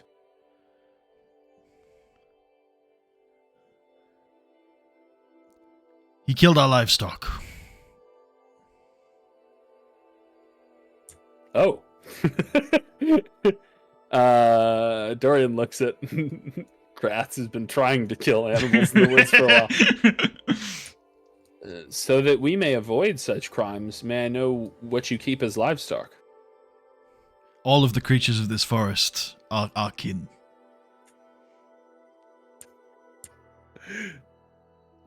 Even plants? He gives Dorian a strange look. The plants are the blessings of the gods, but they are not kin. Oh, okay. Dorian's been killing a lot of plants. He's been eating plants. But if you do not call this place home, then those plants do not belong to you either.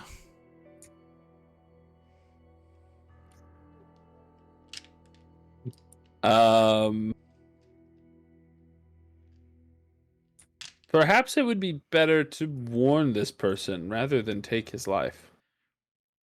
The ritual must be completed.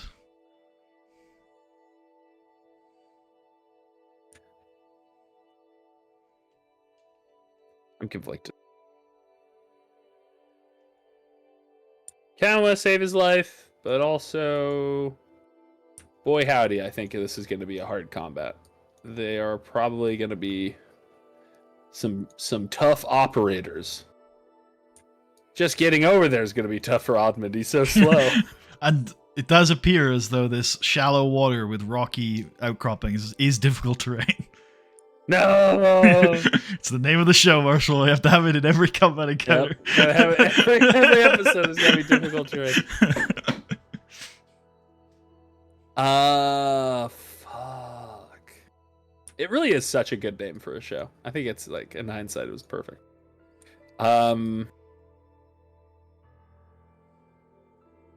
It was weird how it came up to it too, because I think I had suggested at some point, we should probably use like a tabletop gameplay mechanic, and then I just randomly said, hey, what about difficult terrain? Or maybe you said it, and it was like, yeah, sure, that sounds all right.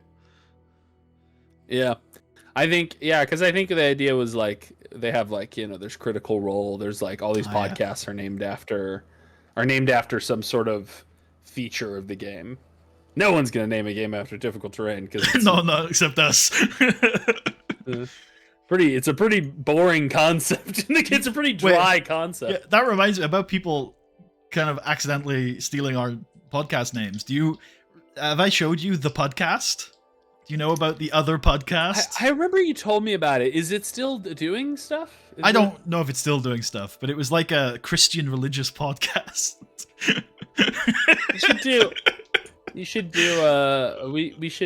do a podcast episode where we do a crossover with them. We should reach out. Sure. Absolutely. It could be the podcast 100th anniversary special. That's great, yeah. Forget that doesn't make any sense. What do you mean I will rise again? I will do another podcast. No, you can do another podcast, but like it's not gonna be the 100th year of it is if I rise again. I see what you mean. Okay. That also requires the makers of the other podcast to be sort of necromantic. Oh, you're right. You're right. Or it could be generational. You could pass it on. Yeah. Pass it on to the folks.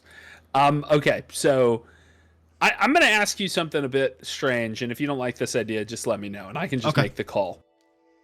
I'm kind of curious how you see the other three's opinions factoring in here, because I think it would matter. Maybe I think maybe Oddman has a sense of what they make of these kinds of situations. What do you think they would make of this? Should we? I think if the majority of them think we should risk our lives to save this guy, I'm be more inclined to do it. But if my own crew are like, it's not worth it, then I think I'd pull out. I think Dorian and Istria both think that in a perfect world you should save this person's life. This seems like a non what's the word proportionate, a non-proportionate response to at least on the information that you have to what's happened. And also they don't know exactly, they don't recognize this person, but given the area, this person probably belongs to the same community as you all do, right? It's Mirabar and its attendant, vassals. So they're and the elves don't, right? So this human is probably part of your community, and these elves are not. So they would like to rescue this person's life. They think it would be the right thing to do. I think both Istria and Dorian, though, definitely Istria, but I think Dorian too, would both recognize that you don't have any you don't have obligation to risk your life for someone else's, right? They're both people who would love to do good things, but they would not think less of you if you were like, this is not my problem and I could get myself into a lot of trouble. So I think they're both they would both probably be inclined to rescue the person, but if you make the assessment that it's a risky encounter or something, they would not think any less of you for walking away. Kratz, I think, would have a different perspective. I think Kratz is very laissez-faire on these sorts of things, and would probably lean towards, well, it's their captive. If he did commit a crime, it's their culture. Sort of leave him to it. But he'd follow orders. He would 100% follow your orders, yeah. I mean, it is interesting that Kratz is laissez-faire, because if Kratz successfully hunted even once while we were in the fucking woods, he would also be in trouble. Yeah. I don't think Kratz's way of thinking would have made that connection yet. I don't think he would have I don't think he would have thought about it that way. But you're 100% right, though. But I don't think he would think about it like that.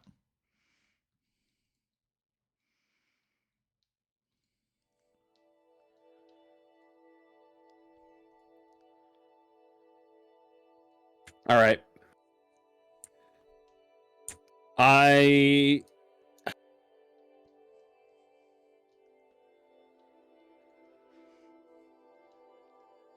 think the way Admand would think of this is that, you have an obligation to do what you can to help other people, but you do not have an obligation. I think risk your life is a good way to put it. I would say, I would say you do not have an obligation to risk a certain amount of life to save this person, right? It'd be one thing if it was like, oh, there's a tiny risk one of us could get killed, but we're going to definitely save his life. In this case, I think there's a decent risk that we will lose people saving this guy. And to save him, we'll have to kill 5 people. That's true. There's a certain kind of... I think the utilitarian in Admand is thinking that we should back off, maybe. So I think Admand is going to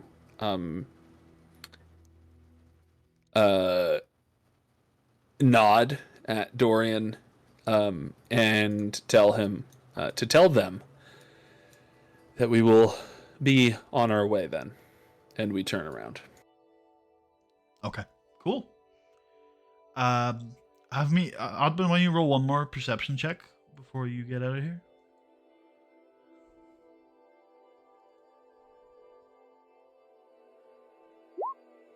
Okay, cool. And you guys go back to your camp. Cool.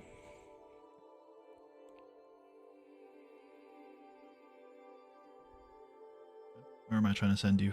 Lurkwood. Okay. Let's get a perception check from Kratz, actually.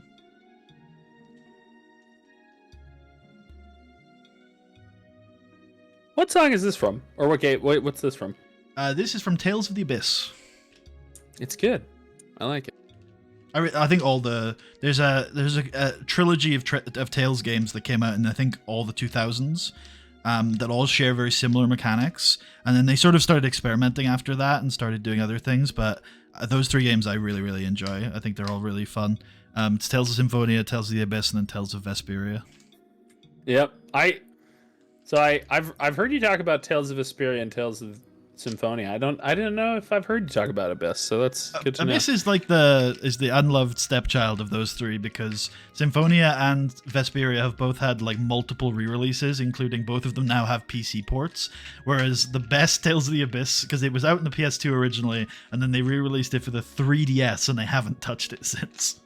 So I'm hoping one day it gets onto the PC because it's a great game. They're RPGs?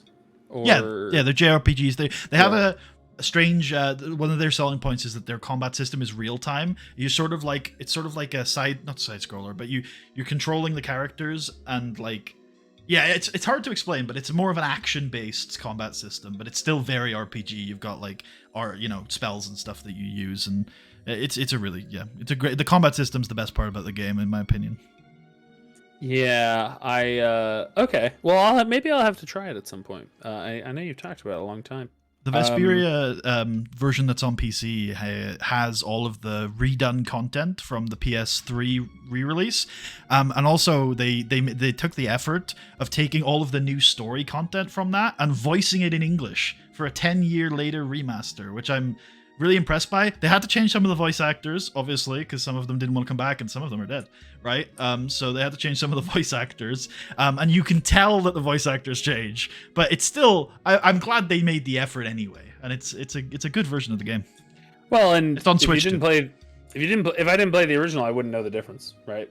Well, you might be able to tell when the voices switch because they still have the old voice actors in the old. I didn't specify that. They have the old voice actors in the old cutscenes and the new voice actors in the new cutscenes. Yeah. Well, that sounds cringe. It's better. It's better than not. It's good having that they voice did acted. The work. Yeah. Yeah. Because in the original Tales of Vesperia, one of the biggest problems was even in the original, some of the scenes were just not voice acted. More so than the other games. Yeah, I mean, like there was a. Have you ever played Wasteland 2 or 3? I think I've played Wasteland 2 when it came out because Wasteland 1's really old, right? And they did a Kickstarter for the new one. Wasteland 1's really old. That was like an inspiration for Fallout. Yes. And then Wasteland 2 and 3 are newer ones. Well, so like Wasteland 2, and this was the same with Pillars of Eternity. So both Wasteland 2 and Pillars of Eternity were kickstarted around the same time, and they were kind of considered early Kickstarter successes. This was like when Kickstarter kind of first started, and it was kickstarted. And they both didn't have enough money. It's interesting to hire like all the voice actors for everything at once. So like if you play either of those games, there's tons. They've added some in to Pillars of Eternity, but like there's still in both of those games tons of characters that. Tons of NPCs that weren't voice acted. I think it's interesting. I'm very conflicted with voice acting in Pillars because on the one hand, there's so much reading in that game, but on the other hand, I always found that I was reading further ahead than the voice acting anyway and skipping a lot of it. Oh, okay, yeah. I tend to, so I do that if I read. That's why sometimes I just kind of like That's what I was trying to do. Like not look at the to text. Read. Yes. Yeah. Yeah. I forgot what I was gonna say. I was just gonna say that I think it's interesting that now I feel like most games they just voice act everything or they don't do it. You know what I mean? It feels like there's not as much of that kind of like, well, we don't have enough budget for it, so fuck it. And we'll do the important scenes. Yeah, that does seem to be something in the past. That's kind of been lost, which it does make you think how many projects that would be able to be funded if they compromised on that, but they can't. Phoenix Wright still does that. They voice act one cutscene per case in the new games, and then they go back to the non-voice acted parts for the rest of the game. Nice. Okay. Did I Perception? get Kratz? Yes, Kratz perception in his watch. Fuck. All right, cool. Everyone gets a short rest. Do we still possess all of our items? Do you make a concerted effort in the morning to check? Yes.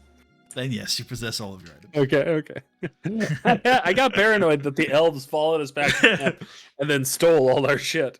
And then Kratz just was asleep while man, Kratz is I don't know what to do with Kratz. I think I'm gonna have to have him whipped in front of everyone. Like what is this? He's very incompetent. Did you move 2 tiles? It looks like you only moved 1. I might have not actually told you to move tiles, actually. I don't think I've moved yet. Wait. It looks like you've moved 3 hexes from the start. Okay, so I just would have moved 1 then. So move 1 more. That's fine. I think we're in there we go. Cool. Okay, so on the rest, everyone gets their stuff back. I'll have Kratz roll again, although he doesn't actually have to because he only is missing 1 HP, so I'll just heal him. Yep. Just pay a hit dice for that. Cool. What was I gonna say? Oh yeah, you've got everything. You've got your short rest resolved. Cool. And then we'll start the next day. Sounds good. All right, cool. Why don't you roll me 6d12 to start the day?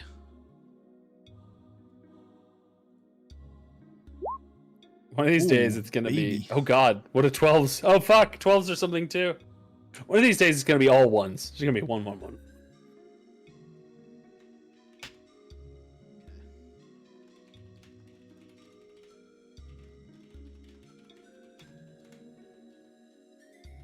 The 12s falling where they are kind of interesting.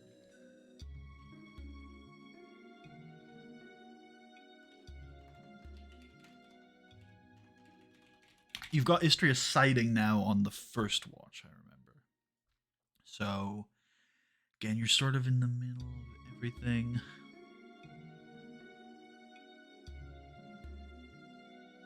Okay, so she can either climb a tree, or she can, again, she's found a more of a advantageous vantage point that she thinks she knows where it is, but it's past where you saw those elves last night. So she's wondering whether she should go out there or not. Just gonna have her climb a tree again. Okay, athletics check then.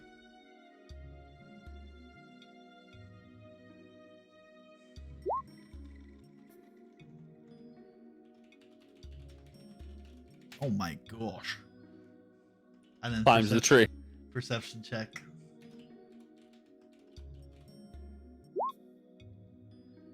Okay.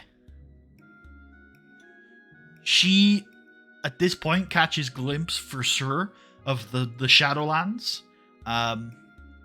Which, can you see that? Do it again? Okay.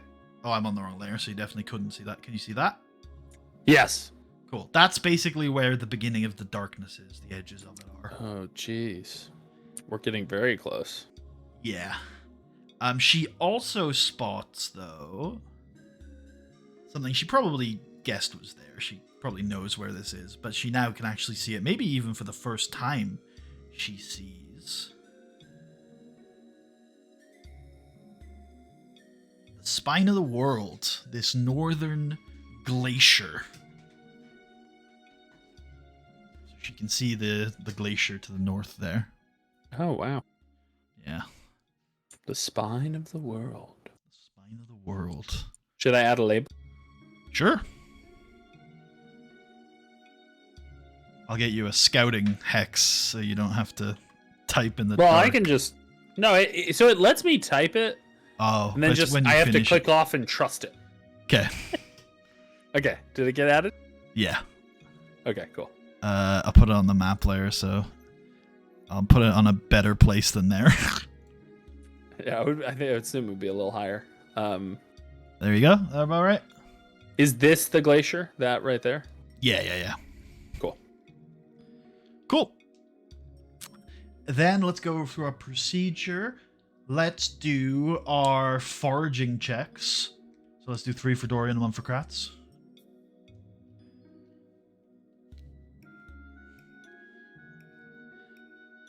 And then after we foraged, we'll have a look at this potential encounter that you've rolled in Watch 1 here. Now, because of the nature of it, it might be the case that you skip it. Whoa! Whoa! Holy! Jesus Christ, Dorian! I mean, what is Dorian? What is he? A fucking animal. 14! Holy shit, man. We're eating for months. I mean, yeah. Okay, now before we get through that, let's go and resolve this potential Watch 1 encounter. So I need to roll me a d12 so I can figure out which encounter it would possibly be. And then we'll see if it's applicable to Watch 1. No, we're gonna skip past that one. Cool. Then I can just give you, so Dorian gets you 14 rations. He keeps 1, gives you 13 of them. And then Kratz himself finally brings back a hare, which is enough to serve 2 people. He keeps enough for himself and gives you 1 additional ration. Hey! Alright. Okay. It's enough for 2, he keeps 1. Yeah, so you've got 14 total, and Kratz and Dorian are both fed today.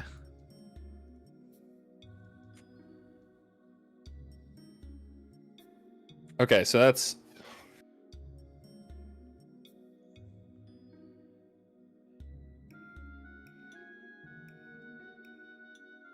Can you just roll me a d12 while if you're sorting through that? If you roll me a d12, I can get our potential Watch 4 encounter ready as well. Oh, interesting.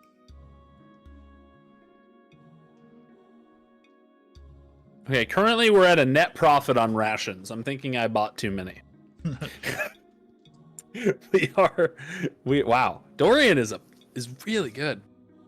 Still though, I have a feeling that foraging might get harder once we enter the dark lands, so still I think good to have the extra. Okay. You set your stall out for the day, you get ready to go. Let's start rolling some of these nav checks. So let's start with Kratz, navigation at advantage. Great. So Kratz lets you know that the Lancer's Trail does actually go through where the elves were last night. He thinks he can avoid it if you want him to. But if we wanted to stay on the trail, the quickest way through today would be through where the elves were last night. I say we stay on the trail. I mean, I doubt they're going to still be there. You're right. When you arrive, the altar's there. There's some bloodstains on the floor, but otherwise there's no trace of them. Okay. As you go deeper, though, some of the flora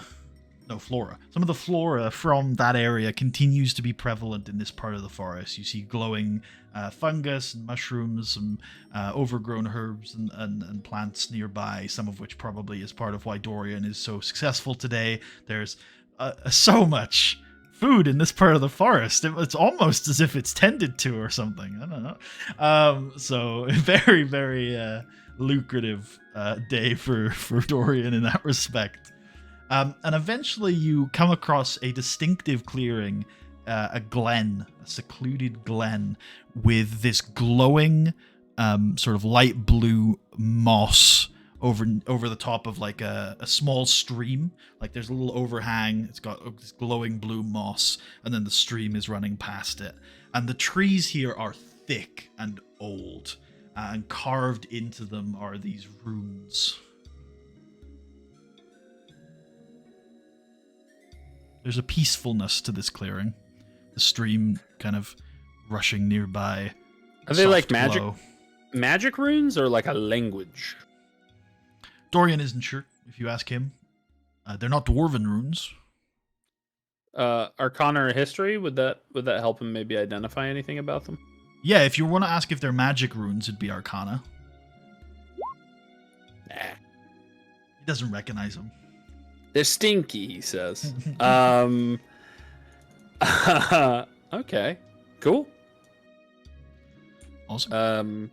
I think maybe he even for his own curiosity, maybe I assume he has like a wizard's journal. He's a nerd. Maybe he jots them down in case they. I mean, the they spell come book up. has a lot of blank pages. Lots of wizards Sure, take notes yeah. in their spell book. Yeah. Yeah. Yeah, so maybe he jots them down in case they become relevant. I'm just gonna put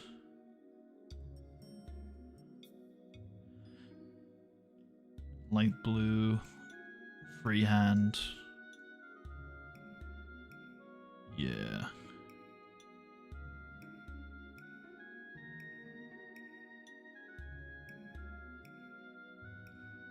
Okay, if you move, I'm going to move you into this. This is one of your moves, your square moves, or your hex moves for the day. I assume this was the one you wanted to move into anyway.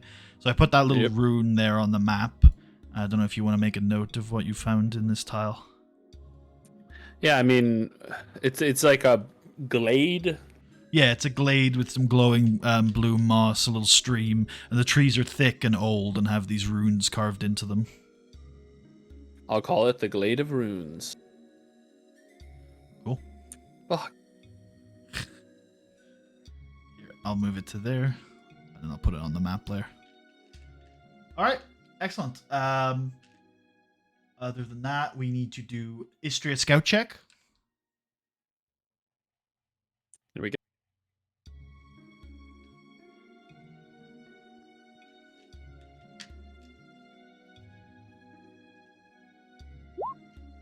Excellent. On to Krat's navigation with advantage.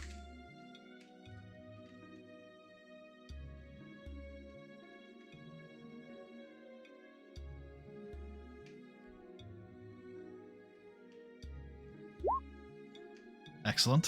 Stays on the trail. You can move one more hex today.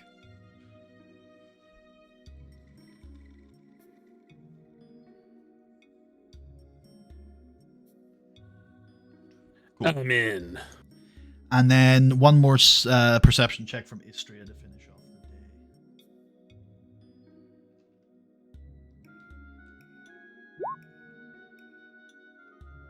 Fantastic.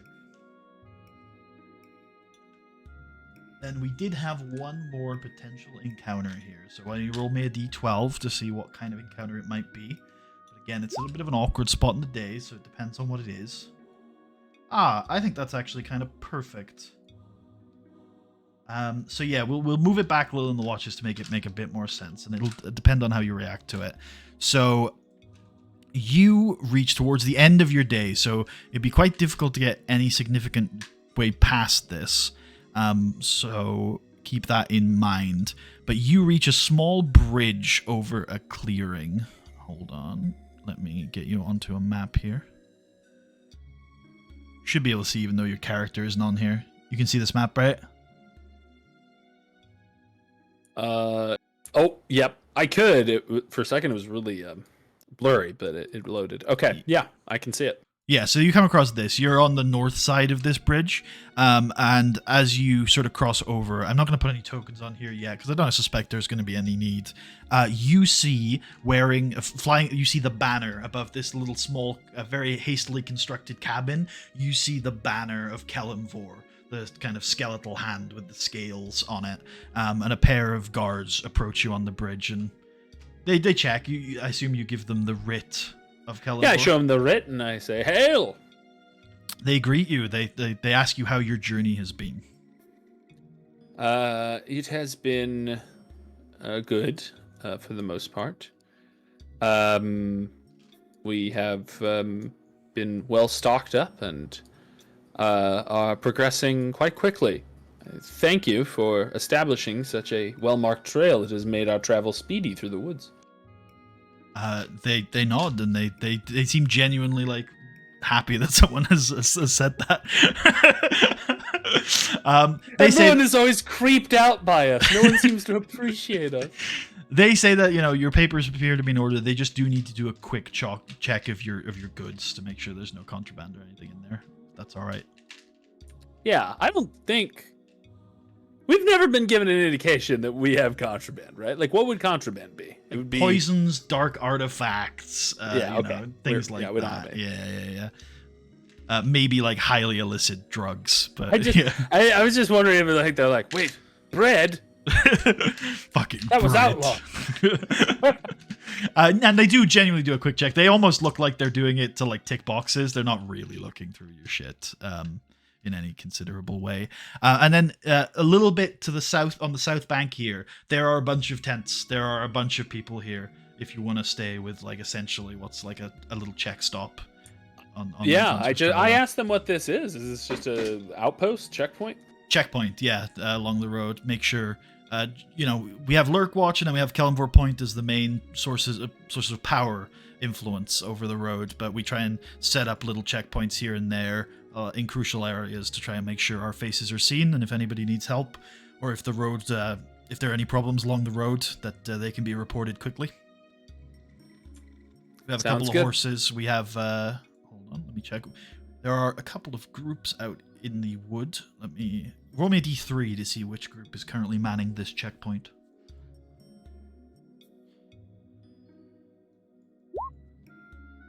Group number 1. Okay, so you kind of get the sense if you stay here for a little while that these 2 guards are basically the only guards. But they say that they do have a lancer here, and one of the squad leaders is also here. Cool. Yeah, I thank them, and we will set up camp with the other tents. Admand considered telling them about the wild elves we saw, but I think he's worried that telling them that we didn't interfere would get us in trouble, so he just doesn't say anything. All right, that's fine. No reason for them to ask about that sort of thing. You didn't encounter a sacrifice. We did hear. We got word about this whole sacrifice thing. We heard folks witnessed it. Folks that match your description. Would you like to have the usual sentinels just sleep?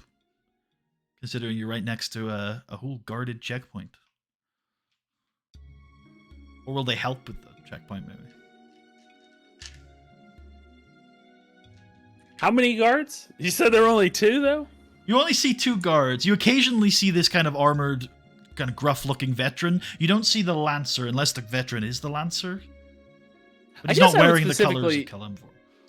I mean, I think it's unlikely that someone would attack such a populated spot, but then again, if it was like a horrible wild beast that had no, it was like some monster, then it might not think. I would go up to... It is giant lizard season, as we learned last season. Oh, fuck, giant lizards. I go up to one of the guards, and I just ask him, like, do you guys have enough manpower to watch the camp while we sleep, or are we good to just rest? We rest as well, so there will be a few hours where there's no one on post. Fucking kidding me? What? That's crazy. I don't say that. Hold on, let me roll a quick insight check. No, they're oblivious to your sort of reaction to that. I say, if you'd like, I could offer some of my company to keep watch when you can't. They look at each other and they nod and they say that would be much appreciated. We're mostly looking out for travelers, get information and the like, but certainly we would feel a lot safer if we had people on watch while we were asleep. Okay, whichever watch they are not watching, whoever would normally watch during that, they get stuck with it. So we'll just. So that's 5 and 6. No, yes, 5 and 6. Oh, so like night. They can't cover the nighttime. Yeah. The darkness. I think you get the impression that they're not watching for safety. Worried. Yeah, it's more that's when no visitors are going to come. Like, they're not really here to protect. They're here to check and get information. You know what I mean? Yeah. They're on watch. They're not even worried about their own safety, it seems like. Well, they're sleeping inside the cabin. They've also... that's true. Yeah. Yeah, they got the cabin. We'll do that then. So it would be Admand and Kratz. Cool. During those both hours, have dark vision. That's good. During those hours, you do see the kind of gruff-looking soldier is awake at that time and like wandering around. Oh, okay. Maybe Admand strikes up a conversation. Okay, what do you want to say? Well, I'm just sort of watching camp. Maybe Admand has a little leftover food as a midnight snack, or a spot of beer. Oh, I thought you were offering. For a second, I thought you were offering it to the soldier, but you're eating it yourself. Oh yeah, no, he'll offer him some food. He says, "You hungry?" This is pretty good. Makes me think of home. Where are you from? Well, that's a good question. Hold on. France. The South Riviera. This reminds me of the freshly baked baguettes I had back on Earth. He says, I'm from a place you probably wouldn't have heard of it. It's from a long way from here. It's called Hawk's Nest. I don't think I have heard of it, but what town is it near? Is it near a city, or what country is it in? It used to be in the Silver Marches, in the mountains between Silvery Moon and Sunderbar. I see. That's good to know. That area, I imagine, now is not so safe anymore. Yeah, I think the nest got destroyed during the Battle of Silvery Moon Pass. I haven't had much news from there in the last few years, so well, I'd left there a long time ago. My company and I are from Mirabar, but we're headed in that sort of general direction. If you can believe it, we're on a quest to Kundrakar. Wow, you're heading out east? Oh, well, no, I don't think you'd recognize Kundrakar, so we'd just take what you said at face value and say, wow, you're heading out east? Oh, wait, I don't know. Well, no, sort of. Northeast, sort of. What was the name of the village? Blassingdale. Blassingdale. We're going to it's... Kundrakar is near a village named Blassingdale, if you know it. Oh, yeah. No, I do. I've been a few times. Anything to look out for in that area? Some of the locals there, ones that have been locals for a while, are a little strange. Secretive types, Types not to open the door when you go knocking. How often do the Lancers go out into the Darklands now? How dangerous is it? The Lurkwatch itself is in the Darklands. So we have a pretty strong presence out there. Of course, in terms of exploratory patrols, we try to keep that to a minimum. Way too high of a loss rate. So very dangerous, it sounds like. Of course. Wow. Not as bad as out east, so we got places to hide, but still not. The Lurkwood has always been a dangerous place. You cut visibility down to 0 and add in a occasional threat of a marauding band of orcs, and doesn't make things safer. That's for sure. Is the Lurkwood like a? Although what? The road, if I do say so myself, the road is safer than any trail has ever been through this forest. Oh, this is a fine road. A fine road it is. The Lurkwatch, is it a stone keep? No, it's wooden. It's mainly a sort of hub for refugees and the like, but it's also where Captain Uthred is most of the time anyway. And all of you, the Lancers, are either somewhere between Lurkwatch and Kellenvor Point, or do you have presence in other lands? Oh, that's right. He thinks for a moment. Consult my notes.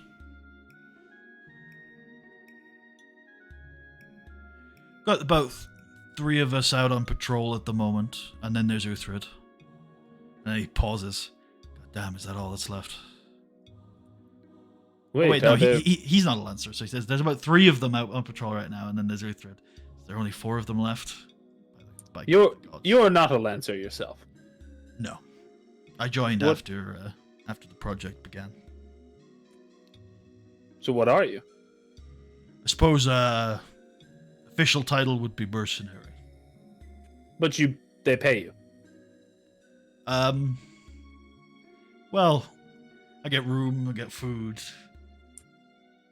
Seems like you're a Lancer.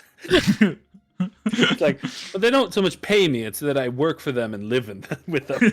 Yeah, basically. I get fed. I have a roof over my head if I want it. He points back at the cabin.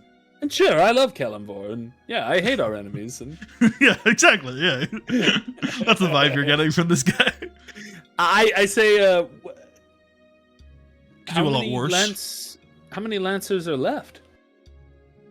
He pauses. If you count the captain, I think it's 4.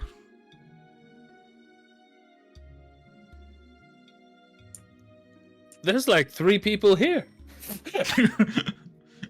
What? What? In total? Wait, how many people were at? How many people were at Lancer at Lancer's Point or Kalimvor Point? Maybe about 20. Wait, is there a difference between the Lancers and the people manning these the Lancers of Kalimvor as a big organization has lots of people, but he's saying that there's 4 knights left, 4 Lancers of Kalimvor, the original the original order of knights that started this project. There's different ranks and yeah. Wow, how many were there long ago? I wasn't there at the start, but I think it was just over a dozen. I see. Captain Uhtred isn't the first captain that I've worked under. Worked under 7. Worked under 2. Each died under suspicious circumstances that surrounded me. But I see. I'm guessing creatures out there killed them. You mean Captain Redmayne? I suppose any of them, the knights. I don't know all the stories. The rumors are that Redmayne died fighting Hartusk himself, but that might just be a fiction.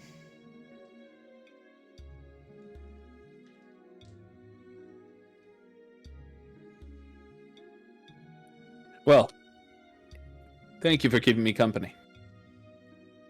Same to you. Safe travels. Are you heading Lurkwatch way? Yes. Well, may Kalimvor watch your path. Death to your enemies. Death to your enemies. Gets up. Keeps wandering around. Alright. And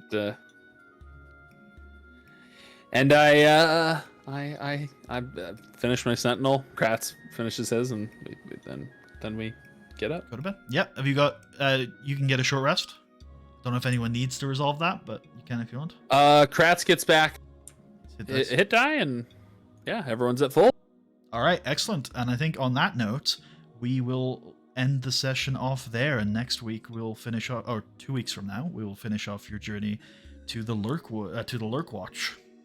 I actually think, in hindsight, I think for some reason I had this picture of your rest system being more brutal than it is, and I'm sure there will be moments in dungeons where it feels very brutal. But I think in the Overland, it's quite it has a rhythm to it that makes sense.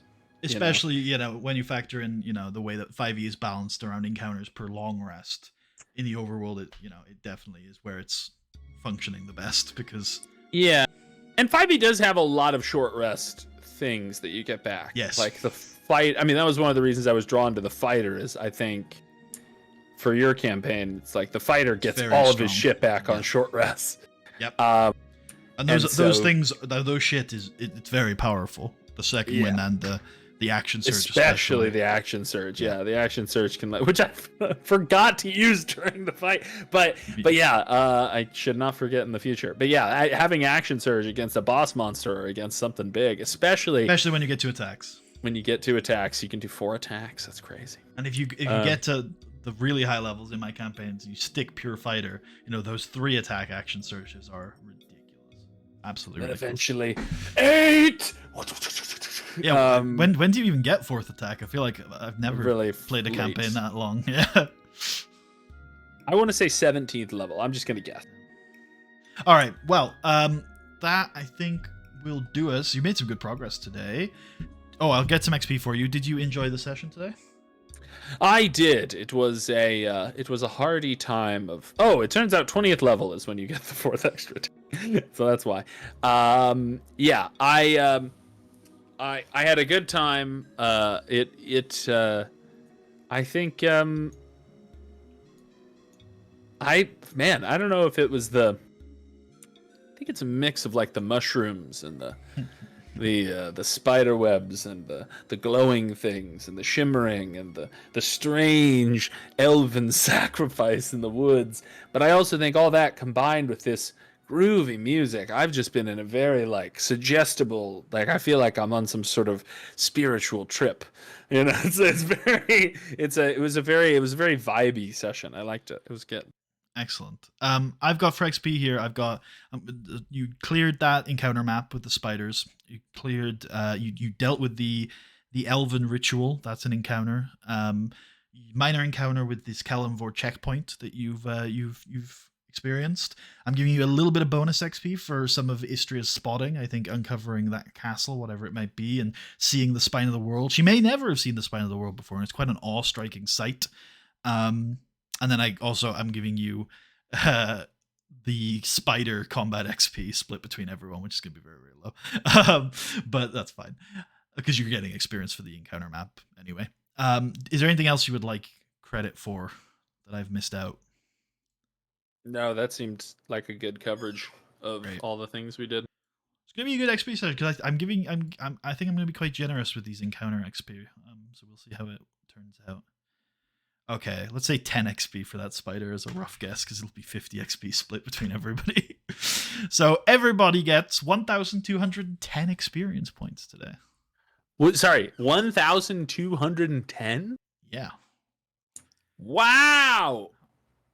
3 of them level up, but they can't level up until a long rest. So for now, they're stuck.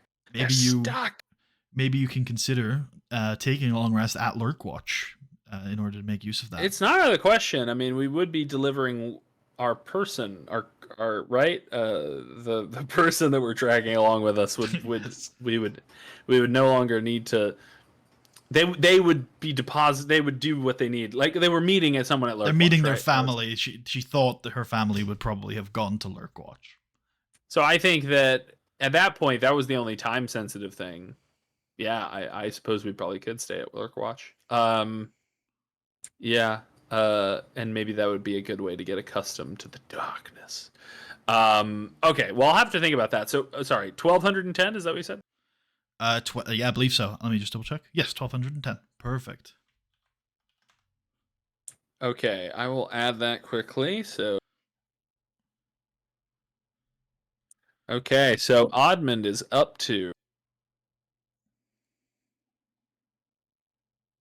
4,275 experience points. Awesome. I believe it's 6,500 for level 5. So that sounds right. And then yeah. I think it's 2,700 for level 4 for the other guys.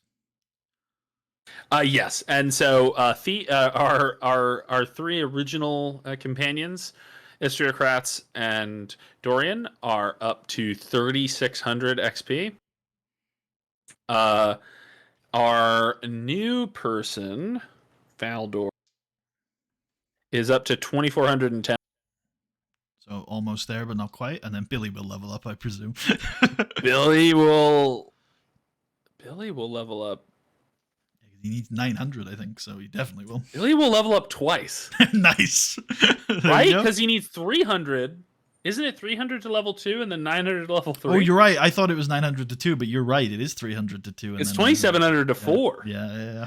He levels up to what Billy is. Billy's just... I don't think I've ever had this scenario before, so I forget whether or not it says in my campaign doc whether he can level up multiple times per long rest. So I guess that's something I'll have to think of over the 2 weeks. But I think it's probably fine. I rarely start characters lower than 3, to be fair, so it does rarely come up. There you go. Man, this does bring up something though that like this is actually something that was this makes the campaign very OSRE. Right, because this would happen in these old school games uh where you like often now the traditional practice is you're given if your character dies often you're given a character that's the same level as the rest of the party, right? For lots of obvious reasons. But which I don't like, but I do understand. but there is something to be said for starting a character at the bottom again. And I do think that this sort of immediately, this kind of like this, you have a first level character in a party that's level 4 or 3, and all of a sudden from one measly thing they go and they're just they power up. I think that's kind of funny. I think it's also interesting because in a sense this journey is a lot easier because this road exists, but that doesn't change the terrain you're walking through. Like without this road, if you had gone this deep into the Lurkwood, that is a dangerous mission. And already you're encountering some nasty stuff. You know, if you got caught by all those spiders, you know, wouldn't have been very pleasant. That would have been brutal. I mean, I think if Billy had taken that attack that Kratz took, then he would have been unconscious. So be dead. No, yeah, unconscious. Yeah, and I would have had to. That was like I think we would have been able to maybe handle it, but Admand would have had to tank a lot of attacks from some spiders. So that seems bad. All right, yeah, awesome. So we have some level ups to do eventually, and I do think maybe a long rest at Lurk Watch might make sense then, because if it's comfortable enough, if they would have. I mean, do they have rooms, or is it just like you have a camp city outside? I guess we'll find out when we get there. You'll find out when you get there. Yeah, I'll find out when we get there. All right. Well, thank you all for watching. I hope you all enjoyed, and we will see you guys in 2 weeks' time for the journey to Lurkwatch. Peace.